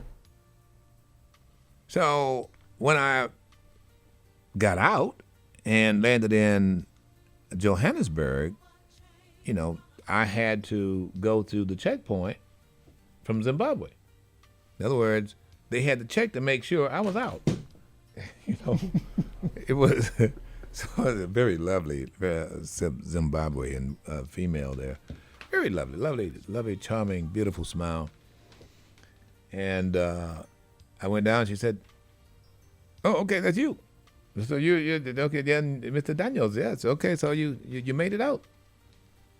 Yes, ma'am, I did. And it was. I kind of chuckled about it, and I just said, "Yeah, I got out before time, huh?" Yes, you did. You made it, and we appreciate that. It's very good you are leaving here. Because the implication was, because had you not, I would end up in a Zimbabwean jail somewhere. That wouldn't have been good at all. It would have been, okay, well, all right, you still here?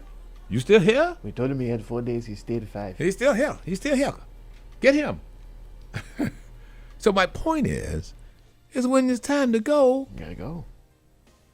Oh, I love the people. I just can't leave these people like this, and the girls and women, No. Former president made a deal, said we had to be out. This president's making good on the deal. You got to go. Simple as that. You got to go. Now, you might want to try to pack one of them in a bag or something. Try to argue on their behalf. You do realize there's other airports besides Kabul. I mean, you got a huge airport in Kandahar. Anbar province. I mean, there are other airports. It's not like you just got to go to Kabul. Right. But you got to go. But you're going to have to go, bro. You should have been gone by May. Should have been gone. How do we have, there have been suggested, and Joe Biden did not, it was Stephanopoulos, he was asked about this. Oh, there's supposed to be 12,000 Americans there, and Joe Biden did not confirm that. I don't think it's as many as what people are suggesting. And I really don't think that, I have a very serious problem with gun-toting males, being given the green light to just willy-nilly leave there. I really not enough women and children. I think women and children first. And I know that some of you, and I've talked to some of you, my dear friend there in Miami, about the fact that he had, interpreters and they're going to kill him. I understand that. Well, they're going to kill him even if you were there. So what's the point? Point is, at any given time, if you go, it is your country. And if it is your country, then you would need to be willing to do the patriotic thing. The patriotic thing he did then was helping Americans try to defeat who he felt was a threat to his country, the Taliban. So now the Americans are gone. Well, the Taliban's still there. You still got to fight them. And it's just incomprehensible for me to look at this, what's happening at the airport. And look, it seems to be, bro, I see more people outside the airport and maybe some, in the beginning stages, some of the Afghans inside the airport. And I look out there and I look at how many people got guns. I mean, here you are, you 100 strong, and you got 3, 4 guys with guns. Mm-hmm. You know, what you got to lose? Quick break, we'll be back. Get the info. Get the info. Stay informed. It's a new day with Rip Daniels, the #1 talk show in South Mississippi on JZ 94.5.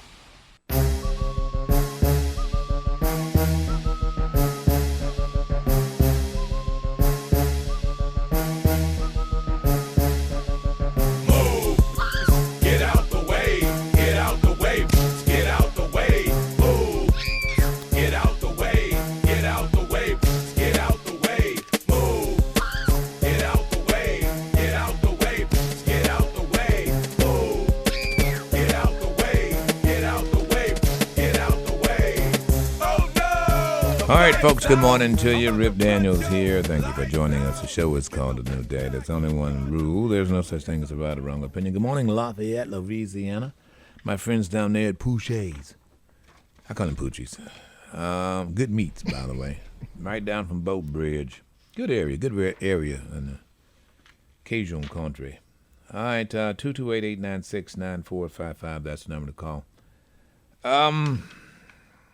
Total number of cases in Mississippi now is about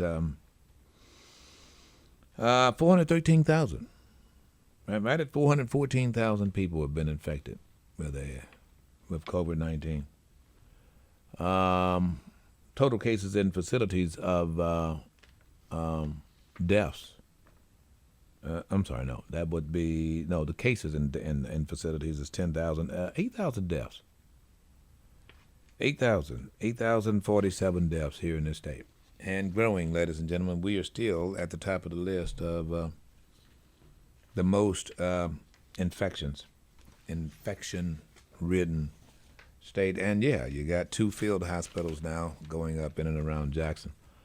And then there are these individuals who just somehow or another feel that they got it right and you got it wrong. Mm-hmm. You know, I look at illness, folks, for what it is. I don't want to get a cold. I don't want to get an ingrown toenail. I don't want none of that. Right. So it's prevention. So whatever you do to prevent that, don't wear tight shoes, right? You know, and you want to try to, not be around someone coughing, sniffling, and certainly be very careful around little germy kids. Wash your hands and whatnot. Yeah. I mean, it's just an ounce of prevention is worth a pound of cure. But then you've got these individuals who just, I don't know, they have a political ideology of what this is all about, like what happened in Hawaii. The Hawaii lieutenant governor watched in horror as protesters showed up outside his condo. They yelled at him through bullhorns and beamed strobe lights into his building to harass him. Why? I tell you why. Because he required vaccine. Northern California. Where is it? A barrage. Is it a parent in Northern California barged into his daughter's elementary school and punched out one of the teachers because he told her to wear a mask? What? At a school in Texas, a parent ripped the mask off of a teacher's face during the meeting. It was a Meet the Teachers meeting. It's going to get ugly. I mean, you're seeing this. Yeah. And it's been, ladies and gentlemen, the reason why you're seeing this is because it started primarily under the former president. It's some kind of bravado. And then you can hear it on conservative talk radio. Mm-hmm. Every one of these guys. Yeah. I mean, I guarantee. He just reiterated it over the weekend in Alabama. This idea that they're just so smart because they're trying to count out or prove how dumb someone with an actual degree in the medicine that they're talking about is, which is ridiculous. I mean, you're getting medical advice from someone who suggested that you possibly gargle with bleach or something. Here's the point, and I'm going to explain to you, my audience, why conservative circles are getting away with it and why they're being allowed to, unfortunately. Their fight is under the guise of stopping you from having rights. Now, this had some legs. It first developed legs under white nationalist indoctrination, in quotes. No, really. There are those who feel that when we become majority minority, the rights of Caucasians are going to be taken away, and there's nothing you can tell them about this. And so the Trumplicans now are using this to say that this is the beginning of the erosion of your white rights, end quotes. Which is why they're promoting this critical race theory attack or any other attack similarly. And this whole thing is, their position is if the government can force you to shut down and wear a mask and take a vaccine, then by God, they can force you to be black. Oh, the horror. Oh my God. Anything. What do you want me to do? What do you want me to do? I'll do anything to keep from being black. My God. No, really, I'm telling you, that is the great fear. Now, they won't tell you this, but that deep down inside is what it's all about. They just, them wearing an afro is just so, I can't do the kink thing. By the way, kink doesn't look good. Dreads doesn't look good on, you know what I mean? Yeah, you know. I mean, some, you know, the redhead stepchild can maybe kink up pretty easy, but maybe. You got that layered yak kind of hair. You know, if your hair is straight, you risk matting. The dread, it's a mat. It's not a dread. Yeah. You know what I mean? Yeah. You know, you might ought to try that. Some hair can do it, some hair can't do it. You got that, you know, what they call that. If it looks like you have the mange, then you might not be successful. You got to have rabbit hair. You have hair that run a while and stoop. You know what I mean? Kind of roll up and sit down. It helps. Then you can get a dread. We'll be back. WJZD FM Long Beach, Pascagoula, Biloxi, the all-new Jay-Z 94.5. Time for Jazz at 11.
Sam Johnson on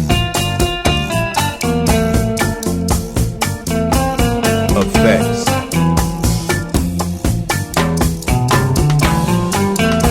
I know he's smiling about this one. Him and Jerome Barker, boy, they know all this. Oh yeah. They play. What do you call it? What do they call the background with all the little instruments and all? What do you call it? The little effects, tambourines and the little triangles. Supplemental percussion. Percussions, yes. And of course, my dear friend, Mr. Reynolds, I call him Simo, from the Congas. That's all we knew, Simo. Simo. You never called him Seymour. Nah. You wouldn't know who. Hey, Seymour. He wouldn't answer. No, that's not him. That's not his name. What's up, Seymour? Hey, man.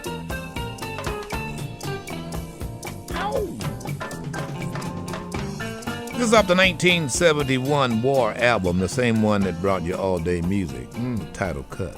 It's called Nappy Head? Nappy Head. The theme from Ghetto Man.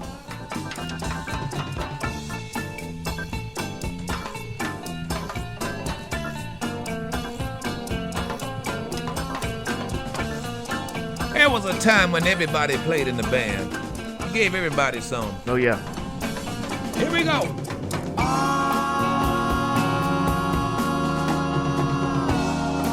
You just jam just like that.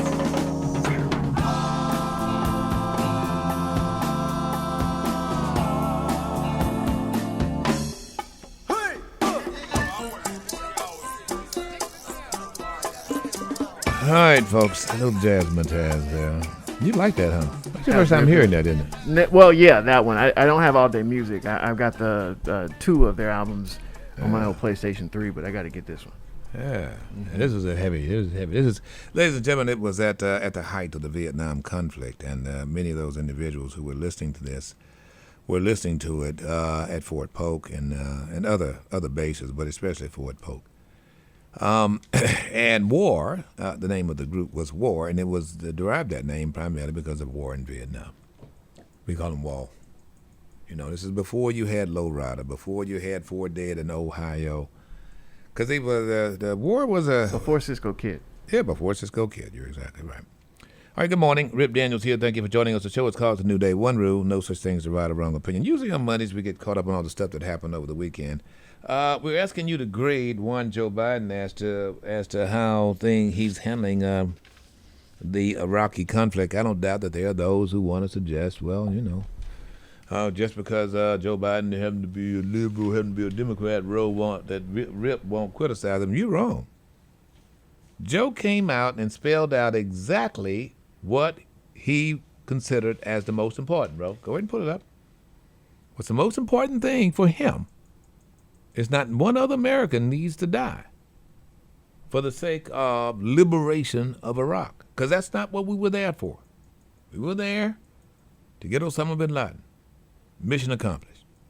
Mission accomplished. So I'm left again to ask of those who argue that we should stay, how many more generations of America's daughters and sons would you have me send to fight Afghanistan's civil war when Afghan troops will not? How many more lives, American lives, is it worth? How many endless rows of headstones at Arlington National Cemetery? I'm clear on my answer. I will not repeat the mistakes we've made in the past. Mistake of staying and fighting indefinitely in a conflict that is not in the national interest of the United States, of doubling down on a civil war in a foreign country, of attempting to remake a country through the endless military deployments of U.S. forces. Those are the mistakes we cannot continue to repeat because we have significant vital interest in the world that we cannot afford to ignore. So, of course, I wanted to get to the point where I thought he was going to get to it, where he said he's not going to risk another American life for Afghans who don't want to risk it for themselves. So the question that was asked me as to, well, could it have been done better? You know, Joe was at Stephanopoulos, and he said, well, yeah, they saw this chaos coming. There's no easy way to withdraw. There's no easy way to withdraw except, you know, having all the people that's supposed to get on the plane at the airport at the same time. They knew the plane was going. All of it was announced. It was well announced, bro. Well announced. Okay, y'all, we're going to all be at the airport. We're withdrawing. We gonna go now. You don't want to wait to the last minute. And there were those who waited to the last minute, like it or The not. developments of the past week reinforced that ending U.S. military involvement in Afghanistan now was the right decision. American troops cannot and should not be fighting in a war and dying in a war that Afghan forces are not willing to fight for themselves. Ting ting. Anybody want to argue with that? So the person who emailed me and said, "Yeah, Rip, I agree with you, but he could have done it better." Tell me how. How? You do realize the Afghan Taliban were there. It's not like you had this long convoy of F-150s and Toyota Tacomas cruising in to Kabul. You didn't see that. They didn't show that. I'll tell you why they didn't show it. It's because they were already there. They've always been there. They've always been there. They just didn't wear the MC Hammer pants and pull out their white flag and go, "Can't touch this." You know, that's what they did. I mean, I'm being a little funny with that, but the point is that it is their country. They had a civil war going on when we were there. Best case scenario is that, and I don't doubt that this will happen, you will find among the Taliban, the warlords are going to take over. They're going to begin to fight with themselves over weaponry. It's already started, actually. The Northern Alliance is going to want to start their poppy fields back up. The problem they're going to have right off the bat is no more of what you normally find in war, and that is the black market. There's a reason why Vietnam and the South Vietnamese wanted to maintain Americans there. There's a black market. Let me tell you, American dollars being exchanged underhandedly works. I mean, there are huge economies built on it. The South Koreans is a good example. When you get American bases, American money, anywhere, trust me on this, there are millionaires that's going to come out of there, be it Syria, be it Iraq. And every time our military goes somewhere to perform these type of occupationary duties, it happens. It happened in the first Gulf War in Iraq. It happened the second time in Iraq, and it happened in Afghanistan as well. Absolutely.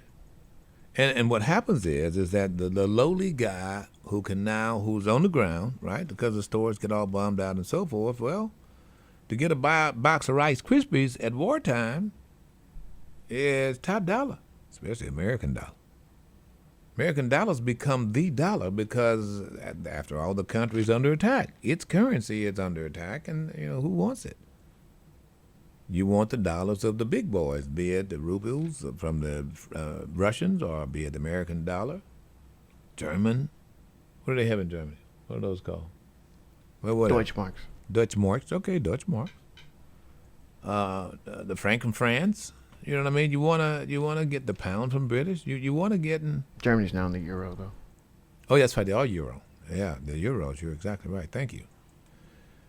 Of course, the franc is still available there in Senegal because they're still on that monetary basis. So anyway, so what you have now, and this is my prediction, you're going to see the Taliban is not the greatest problem you're going to have in Afghanistan. It's going to be their economic system is going to fail on its own weight. And that's much of what happened in Zimbabwe, by the way, and in many other countries, but especially in Zimbabwe, whereby the money is worthless. So when you say fail under its own weight, how do you mean that? And then it can't support itself. The banking industry is now, there's been so many American dollars over the last 20 years. The banking industry there in Afghanistan is dependent upon the American dollar. The currency of Afghanistan just does not have any weight, and it won't have any more weight. The Afghans are going to try to covet as many of those dollars as they can possibly get. And that quest is going to cause what it caused in Iraq. It's going to cause strife. You can be under the guise of, they might say it's the Sharia, the Sunni against the Shiites. You want to say that, but actually it's all about the money. Whoever controls the money controls the honey, right? They control the country. And The Taliban's going to try to round up as much as they can. Those individuals who made out like fat rats are the ones who are trying to get out of Afghanistan.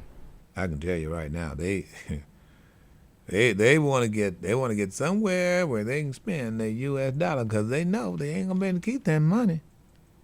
They ain't gonna be able to keep that money. So they're not bringing some other clothes on their back. I can tell you that. Inside those duffel bags, I guarantee you, is the monies that they saved that we spent with them. And I don't mean to disparage them. I'm just telling you the truth. This is what happens. I mean, it goes back to the Civil War. It goes back to any war. Anytime you have the kind of war and strife, you're going to have a black market. And inside that black market, millionaires are made. Now, there's some billionaires, too. The companies outside of Afghanistan who were providing support, Halliburton is hurting for nothing. I can tell you that right now. The grid is going to fall. That is the grid there in all of Afghanistan and in Kabul. While we were there, all of that, the infrastructure was being maintained. I mean, even down to the sewer plant. And unfortunately, that is not the Taliban's forte, which is why they really don't want to have the brain drain. They really don't want all of the Afghans who know how to do this to leave.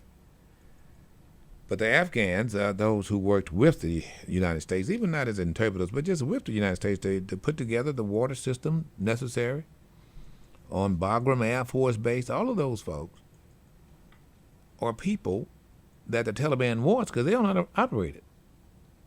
But those folks feel that, the Taliban is going to say do it or else. And they're not going to pay us to do it. And at the same token, they're not going to give the kind of safety and the kind of future. They're just not going to do it. Yeah. So that's what you're looking at. I think the worst is yet to come for Afghanistan, but it's okay. Look, they've survived everything else. They want to remain. There are some areas that want to remain that old, tawdry, conservative place. And there's something to be said for that, bro. Yeah, absolutely. I mean, it's their home. I mean, if you went to Swaziland in Africa, Swaziland is a prime example. You don't hear much about the little tiny country of Swaziland. You really don't. Crazy as a Bessie bug. That might be why. Well, I mean, and how it governs itself. It's Swaziland sounds about like what it is. They're tucked right there near the Zulu, and is still practices polygamy. Kingdom of Eswatini. Yeah, and it is just, and there are those who, like it or not, survive in that environment and are quite content. It's the people decide how they will be governed. We, the people, decide. And the people, be it here, be it in South Africa, the people decided that it was time to get rid of de Klerk, and de Klerk understood it was time for him to go, and so ultimately, despite how bad it's being made out, and it does, look bad when you see people falling, thousands of feet on a plane that they hitched a ride on. You've had 20 people who have been killed. It still is up to the people. Or were trampled. A 2-year-old was trampled. Still up to the people of Afghanistan to determine how they're going to be ruled. We can't do that for them. No, we can't. We can't do that for them. That's that we knew that long ago. And before 9/11, I mean, Bush was the one that coined, the one that supported the idea of we're not nation builders, because that was part of the Republican platform. Well, that ended. So now you've got these nitwits out here, Bolton included, who are saying, oh, yeah, well, this is what's going to happen. It's going to leave a void. We need at least have a force there to stop them from developing more terrorists. Listen to me, ladies and gentlemen. The guys who boarded the plane on 9/11 used utility knives. Their weapon of choice was a utility knife. Come on. They got on board the plane with a utility knife, a Stanley utility knife. Strange name, Stanley. Good brand. And what did they do? They boarded. They cut slit the throats of the pilots, and they learned how to fly those planes in Florida, not Afghanistan. Between trips to the strip club, because they're right down from the strip club. Yeah, really nice strip clubs in Florida. I mean, come on. This is, I mean, for those who believe this theory, and it is a theory. It is a theory. It hasn't been proved, but it's a theory. And it's a theory that is palpable. I could see it. I'm glad you pointed it out, though. But the point is that, you know, they want to lead us to believe, whoa, yeah, now it's going to become a haven. Really? It wasn't already? Osama bin Laden come out of Saudi Arabia. His family's still there. Some of his family members were flown back to Saudi Arabia directly after 9/11. Leaving the mansion over here to go back to there. I mean, it's nothing to go to Somalia and hook up with Al-Shabaab. Not just Somalia, but the Republic of Congo, or the Congo, Angola. All of these are very raw, real countries. Hell, you don't have to go that far, bro. You can go to Mexico. Yeah. Actually, you can go to the parts of McHenry, to be quite frank. I don't pick on you guys all the time, but you know there's some areas out there, some compounds out there beyond DeSoto that you kind of, you know. You just keep going. You know, you just carry your, you know, you don't want to have a Black Lives Matter tag going out through that area, bro. Yeah, it's not helpful. Or you don't want to be an African American with a United States flag going in that area. Biden-Harris bumper sticker.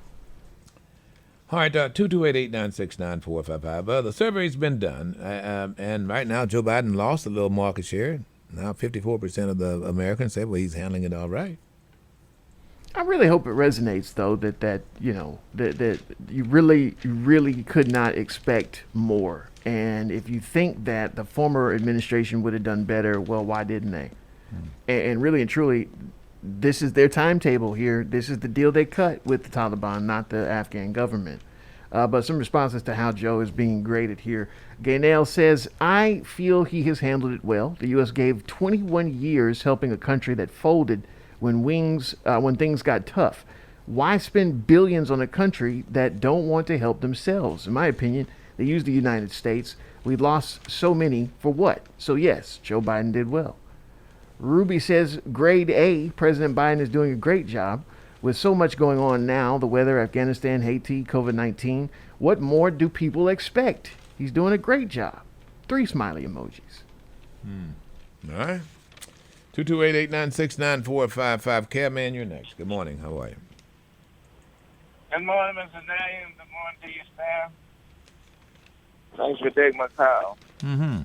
Well, the government signed off on one of the vaccines. I think it was Moderna. No, it was Pfizer. It was Pfizer. They signed off on Pfizer. Do you think the pressure done got so on the government that they had to put their signature on it? I don't think it has anything to do with pressure. I really don't. I don't think it has anything to do with pressure at all. I think it... You don't think so? No, not really. I think... They're trying to sell the vaccine to the American people for $50 a shot, and they won't take it. They won't take up on the offer. Yeah. I don't think that's... There's 4 African countries say they wasn't going to allow the vaccine into their country. Look what's happening to it now. 2 of the prime ministers, 2 of the leaders of those countries been killed.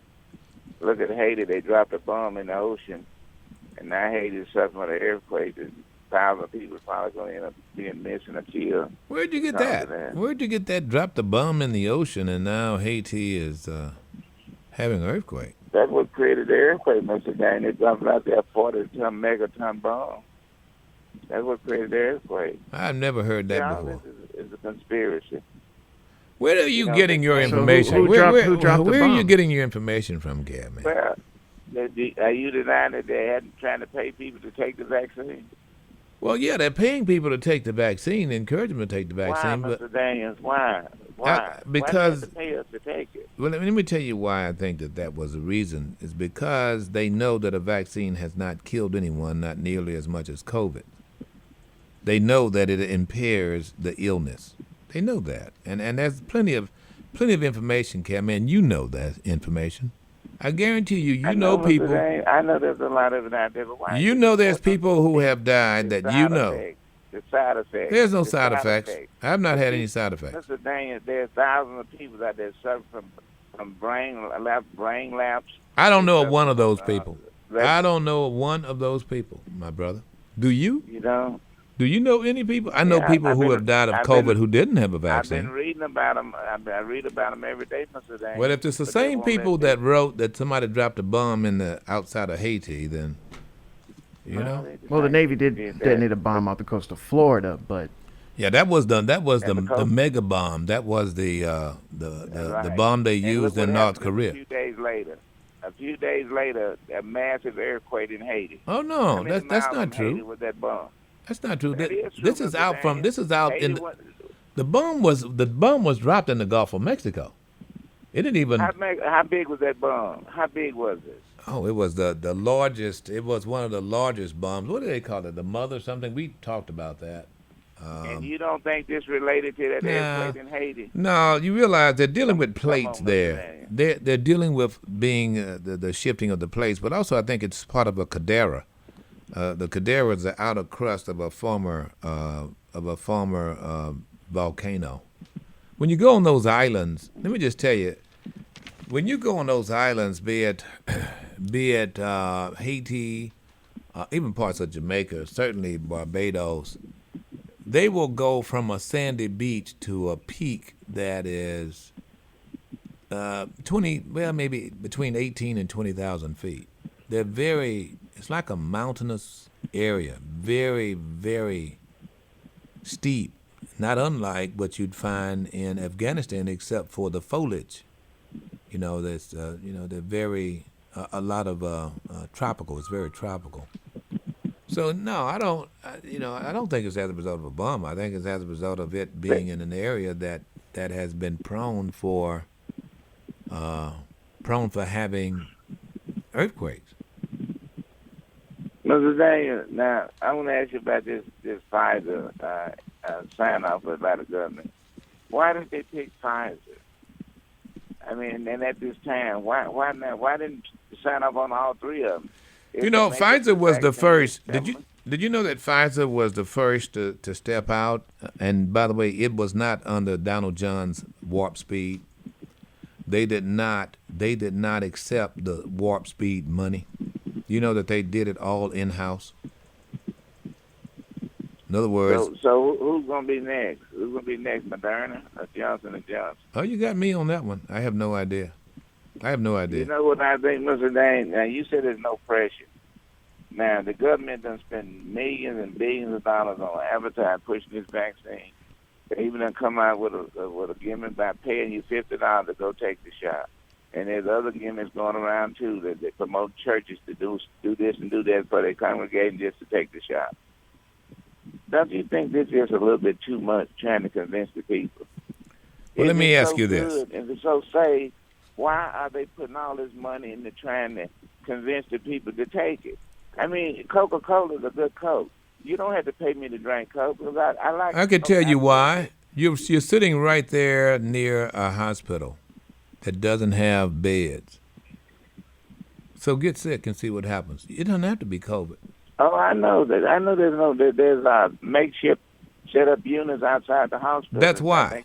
That's why. They're trying to save you. That's not gonna convince the people, Mr. Dane. That same thing happened go back a year or so ago. There was no bed. The people done went through that. They're not gonna be convinced. That's not gonna frighten the people. Well, you do understand. What's gonna convince the people is to tell the truth about the vaccine. Signing off on it not gonna make the people change their mind. Well, I got news for you. Come in, you say that, but you do realize that people right now are, you have had a significant number, a jump in the amount of individuals who are on vaccine. Yours truly is a prime example. That's what those people got fear in them, Mr. Daniel. So as soon as those fearmongers absorb and fade away in the background, you're gonna see the problem still gonna remain.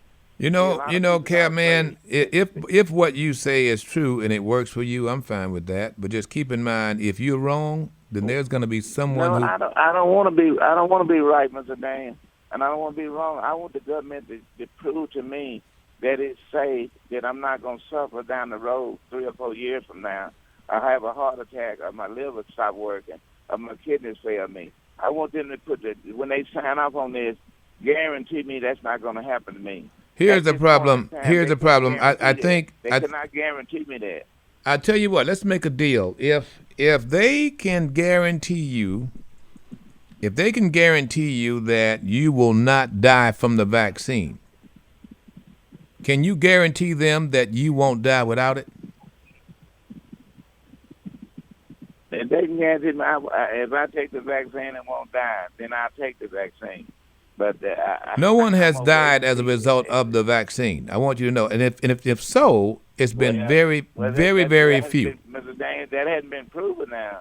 Sir, I'm not going to debate with you about what I know, Cab man. You either got to prove what you just said or not. I could tell you, worldwide, people have taken the vaccine.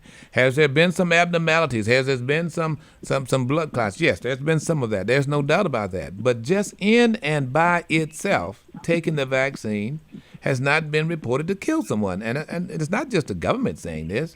These are doctors saying this. What I'm telling you is, if you want to guarantee that, okay, you're not going to come up with some craziness after 2 years, you got to guarantee that the COVID ain't going to take you out in 6 months, just as you are. Well, I can't guarantee that because, see, I don't know. Well, at least do this. Guarantee that you're not going to infect a nurse or a doctor trying to save you. I want you to sign on. I want you to make a little note, indicate that if I get COVID, do not resuscitate me. Do not take me to the hospital. Why don't you do that? Well, as it stands now, I won't be able to get in nowhere today because there's no empty bed. Very good. So you have nothing to lose. So I want you to go ahead and put a note in your cab and say, cab man refuses medical attention if he gets COVID. I don't want someone else to risk their lives. I don't want someone else to risk their lives trying to save me because, after all, I believe in what I believe, and I don't want y'all touching me. You see how they've been put the American people against the brick wall, Mr. Dane? No, it hasn't. See, not at all. We shouldn't have to feel that way. Not at all. We should be able to have enough faith in our government that work for the people the way it should. Sir, be. you don't have enough faith. You don't have enough faith. I do the same thing I've been doing for the last many years. I've been supporting my government in the form of taxes. I've been working. I've been behaving myself, staying out of trouble. I don't do anything that's going to jeopardize the integrity of the Constitution of the United States. Capman, it is not if, it is when you get it. I'm going to get it, and you're going to get it. Now, what you're deciding now is how it's going to affect you. I hope neither one of us get it, Mr. Davis. Well, you can sit there and hope and pray all you want. I don't do that. Prayer without works is dead. I think I read that somewhere. Yeah. And so what you've got to do is the good work necessary to save Cabman, because trust me, you're going to have to save someone else. So if you just have, put up on the cab, if I get COVID, don't give me any service. I don't want you to risk your life to save lowly me. Then I'm down with you, bro. I hope it doesn't. I hope it does not come to that. I pray that this. I do too. I'm hoping for you, but if you're looking to blame someone else for a decision that you did not make, and then they're gonna blame you if you come in there with COVID and they die. 18,000 healthcare workers have lost their lives. 18,000 have died saving people. Appreciate you calling, Care Man. We'll be back. It's a new day with Rip Daniels, the #1 talk show in South Mississippi on JZ 94.5. Here it is, the official Monday Morning Love Song.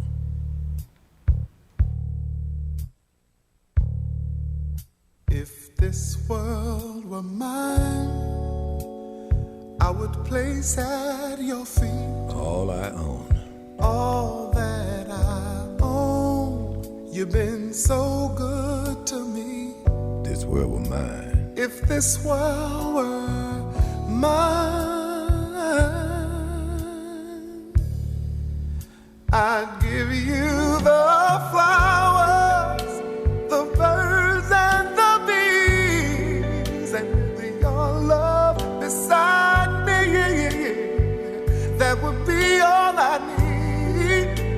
If this world were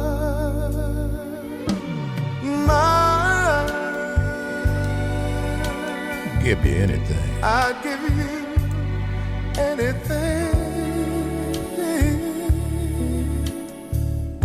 Sing, girl. If this world were mine, it's a two-way street. I would make you a king with wealth untold. Have anything?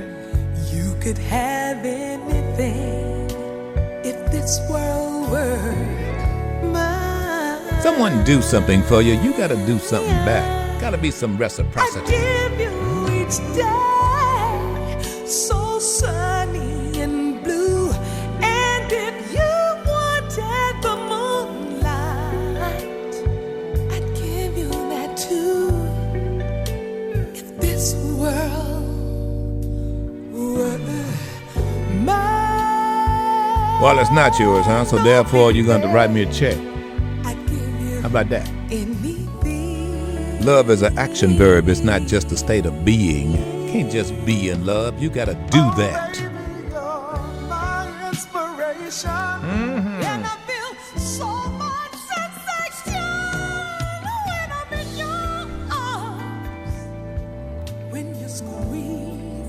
So this is Luther and who?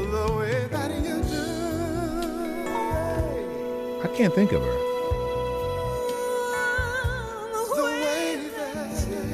Cheryl Lynn. Cheryl Lynn, yes.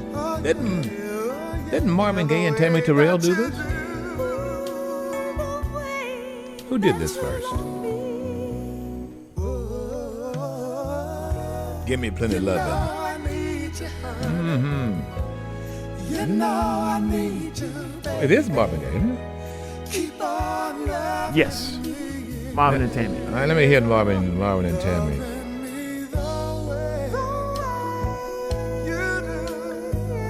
I mean, Luther did a good job. If this world were mine, I would place at your feet all that I own. You've been so good to me. If this world were mine, Oh, yeah. Marvin Gaye and Tammy Terrell. I'd give you the flowers, Birds the and the birds bees. and the bees.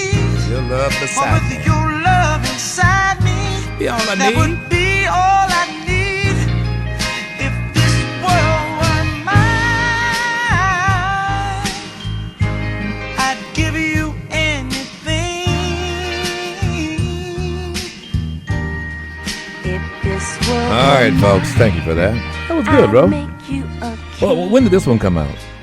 with wealth untold, Had to be 1965, maybe. All right. Thank you for that. Little trip down memory lane there. So was it 65? Nice trip. Still looking for the date. Yeah. It was a long time ago, I can tell you that. Luther picked right. It was after Marvin Gaye had passed. I know. And that was actually on Cheryl Lynn's album before it appeared on all the Marvin Best of albums. on Cheryl Lynn. Mm-hmm. Who's Cheryl Lynn? The female singer. You mean for Luther? Yeah, for the Luther version. So it was the Marvin and Tammy version came out in '67. 67. Mm-hmm. All right, folks, good morning to you. Rip Daniels here. Thank you for joining us. Show, it's called It's a New Day. One rule, no such thing as a right or wrong opinion. Let's go back to the phones here. It's Monday. We're getting caught up on all the stuff that happened over the weekend. Catman, I do appreciate your position, but I hope you appreciate mine. I mean, the one consideration that was just as much important to me with getting the vaccine was the 18,000 or so healthcare workers who died, and taking care of people just like you and I who had refused to get the vaccine. But I just don't want to be that sick. Denzel, good morning. Thank you for being patient. Hey, what's going on, y'all? How you doing, brother? Doing pretty good, man. Can't complain. Okay. I wanted to bring up the fact, I work at a federal facility, a federal hospital in Biloxi. Uh-huh. And it's mandated for all federal employees to take it. Even if you're a 12 contractor that works for the federal government, you're mandated to take the vaccine if you want to do any type of business with them. But I took it in the Moderna. I took the first shot. I mean, I didn't have any side effects, but the stuff I see on a daily basis, y'all wouldn't believe. And I'm telling you, it has gotten so bad. I mean, I started in COVID last year, and it's never been as bad. We ran out of room. We ran out of room, actually. And if now if you come to that property and you're COVID positive, the police will escort you off the property. Really? That's how far we done got now. Because people that have COVID, they still want to mingle. They still want to come to these facilities, and they're asked not to keep the infection rate down. When they catch you up there, and you know what I'm saying, you're COVID positive, right? They will escort you off the property. You have a screening process you have to go through already when you actually come into that facility. So why would someone with COVID want to get around other people? I'm just not understanding that logic. And I'm trying to understand it every day, but it's one of those things that I got COVID, but I'm going to live my life type of mentality, and that's causing a lot of other people to get infected and die. And let me tell you, this here is killing a lot of younger people. Yeah. And there's a lot of kids that are in other facilities in Mississippi that are on ICU ventilators right now. Right. I mean, it's serious. It's really serious. I mean, people need to take... The thing is, you get the vaccine, the biggest mistake they could have told people is that take your mask off if you're vaccinated. No, don't do that. Right. Because of the simple fact, you can spread it, and then you can end up sick and dying yourself in the hospital, even if you're vaccinated. That's fact. That's right. And that 99% people unvaccinated in hospital, that's false. It's half and half. You got half people vaccinated that's in ICU, you got half people that's unvaccinated. If you think about it, 99%, that means nobody is in ICU that's pretty much vaccinated. Right. And that's a lie. They need to stop putting them lies out there. Let me tell you what I was told. This is what I was told, Denzel, by a physician. Those individuals who were vaccinated, who get the disease, especially this new variant, are typically older than 65 years old. That's false. And have had had the vaccination over 6 months. In other words, these were some of those that early on. So you're saying in your facility that's false. That is false because we have a lot of younger people that are vaccinated, but they got out here, took their mask off, and they actually contracted a different variant that put them in the hospital. I got you. Now, altogether, I'm going to tell you, this is fact now. This is fact about how many people have died from the COVID that are veterans. 12,000 and some change have died so far that are veterans from COVID. Really? Yeah, these are facts that we get from the government because we have to know this stuff. Yes. 12,000 veterans have died so far in the VA system. Yes, sir. It's incredible. Incredible. All right, you be careful out there, Denzel. Y'all be safe. All right. Let's go to music. Music, good morning, man. Yes, I was calling about the COVID shot. Uh-huh.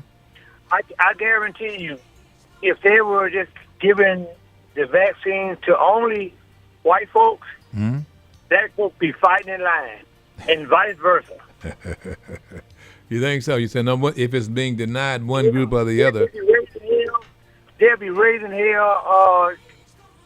Why can't I get the shot? Yeah. They'll be on fire, trying to get a shot. If they were just giving it just to white folks, and then if they were giving it just for black folks, white folks be raising hell. Yeah, I hear you, brother. That's all I want to say. Y'all have a good day. Thank you, music. You know, it is about the rights according to the crazy conservatives, and their right not to have it, and their right not to wear a mask. But what about the right of those individuals not to breathe your breath? Yeah. You know. Tony, good morning in Goshen. Hey, good morning, Rip. How you doing? Doing well. Oh, great. Yeah, I just got a message there. They close the schools down over here in Goshen. I know my grandkids, they go to the academy over here, and they're going to shut them down till after Labor Day. So here we go again. Yeah, here we go again. But I thought that the Goshen at first was the only school that mandated masks. Yeah, but they're coming down with some cases that's coming on along. Well, kids are not going to wear masks. They just, in other words, they're going to use them as everything else but what they're supposed to be for. You know, I saw one using one as a slingshot. You know? Yeah. And that's with my grandkids the same way. They come in, I stand outside to make sure they got them on that bus, but I don't know what happens when they get on that bus in the morning and once they get to school. You know, you just never know. But I can tell you one thing. But the people out there don't believe not to get that shot, you better get it. Yeah, I hear you, bro. You better get it. My next shot is coming up on September the 4th, and I guarantee you I'm going to be there. I don't want to take no chances. My wife just got over it, but funny thing that happens to different people. I heard you say Tavares had it, and he was going through a rough time, but my wife, she'd had no pains, thank God, and she didn't have, her breathing was fine, and she lost her smell, but she didn't lose her taste. She's sitting around here and ate for 2 weeks now. So Tony, let me ask you this: so were you vaccinated at the time your wife got it? Yes, yeah, I had already got my first shot. She was kind of skeptical about getting it, so I said I'm gonna just go ahead on and get it. Right. And she works at Ingles, and she brought it in the house. Huh. And so you never got it at that you know of, or have you tested? No, I hadn't tested. She just got over it this past week, so I hadn't got tested yet. But that's gonna be one of my things to get tested. I'm glad to hear because, that. like you said, you can walk around and have it and don't even know it. That's absolutely. All right, Tony, appreciate it. Tina, you're next. Get the info. Stand for 'em. It's a new day with Rip Daniels, the #1 talk show in South Mississippi on JZ 94.5.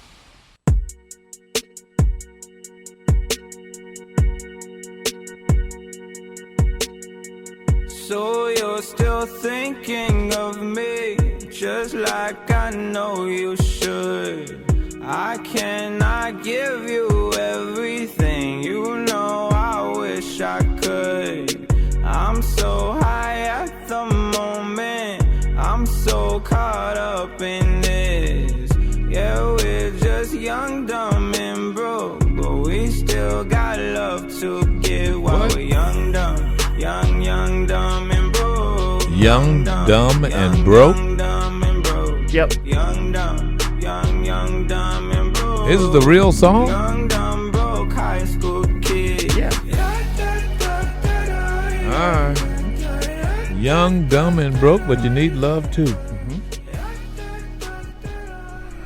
All right. Who is this, bro? Khalid. Khalid did this? He'll be ashamed of himself. You couldn't come up with any other lyrics but that? All right, good morning. Rip Daniels here. Thank you for joining us in Lake Charles, Louisiana. 228-896-9455. Let's go to Tina here. Tina, good morning. How are you? Good morning. I'm making it one day at a time. My goodness. Sounds like it's kind of bleak here now, Tina. Why aren't you more optimistic here? Well, I got 4 kids at home with COVID right now. 3 of them are school age, and I've had COVID. I got it last year. My husband as well, and we decided to get vaccinated. You know, we were waiting to get our kids, you know, their shots and stuff like that. Have to send them to school. They ended up catching COVID within the first week of school, so they're home. But I'm vaccinated, and by the grace of God, I have not gotten sick, and I am the primary caregiver of my household. Whoa. My husband is vaccinated. He has not gotten sick, but he's in the hospital right now for, you know, things that are not COVID related. Had to sit in the ER for 2 days just to wait on a room. You know, it's stuff dealing with his heart. It's serious stuff where the hospital's so overrun with COVID. You can't get the help you need when you need it. So and he was down there. How are your kids? How's their symptoms? Is it bad? You know what? I'm blessed right now because of having to go back and forth between the hospital and deal with them. But they're not sick. It's mild fever. It's mild symptoms, and they're doing good because I know this Delta variant, this new one, is real bad for the kids. It's hurting them more than ever right now. Yeah. But did I hear you say that you had COVID already? I had COVID last year in December. I sure did. It's amazing. And so, but you've not had a shot yet, but you're not feeling any symptoms. I have. I'm fully vaccinated. Oh, you are as fully of vaccinated. Okay. May. And which fully one? Vaccinated. Which one did you have? Moderna. Moderna. Very good.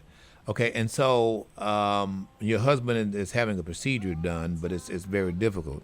So how are you making it? How are you? I mean, how are you making it? Well, Go ahead. You know, we don't all have the same faith, but I rely a lot on my faith, and I lay this at God's feet, and I know everything happens for a reason. But he's blessed. They have tested him for COVID 5 times. He was down, as he calls it, in the trenches, in the ER for days. He kept getting booted out of a room for a new COVID patient. So he'd be in the hallway in a hospital bed, and he has not contracted COVID at all. He's fully vaccinated as well. And I'm trying to be an advocate for people to know that this shot works. It's not a cure. Nobody ever said it was a cure. But if I'm at home with 4 kids with COVID and I haven't caught it, and my husband's been down in the ER with death, people dying from COVID, and he hasn't caught it, it's doing its job. And I need people to know that it works. It does what it's supposed to. And he's got a compromised system, and it is working for him. Like, this is the worst. It's everywhere you turn. I'm scared to send my kids to school, but they have to go. You know, we tried the virtual thing, and technical issues caused them to have failing grades and absences every day, although they did their work and attended every meeting that they were supposed to. Well, you hang in there, Tina. I'm out of time here. I'm sorry about that. If you don't know where you're going, any road to take it. Where you're going, any road to take it. Where you're going, any road to take it. Where you're going, any road to take it. Where you're going, any road to take it. Where you're going, any road to take it. Where you're going, any road to take it. Where you're going, any road to take it. Where you're going, any road to take it. Where you're going, any road to take it. Where you're going, any road to take it. Where you're going, any road to take it. Where you're going, any road to take it. Where you're going, any road to take it. Where you're going, any road to take it.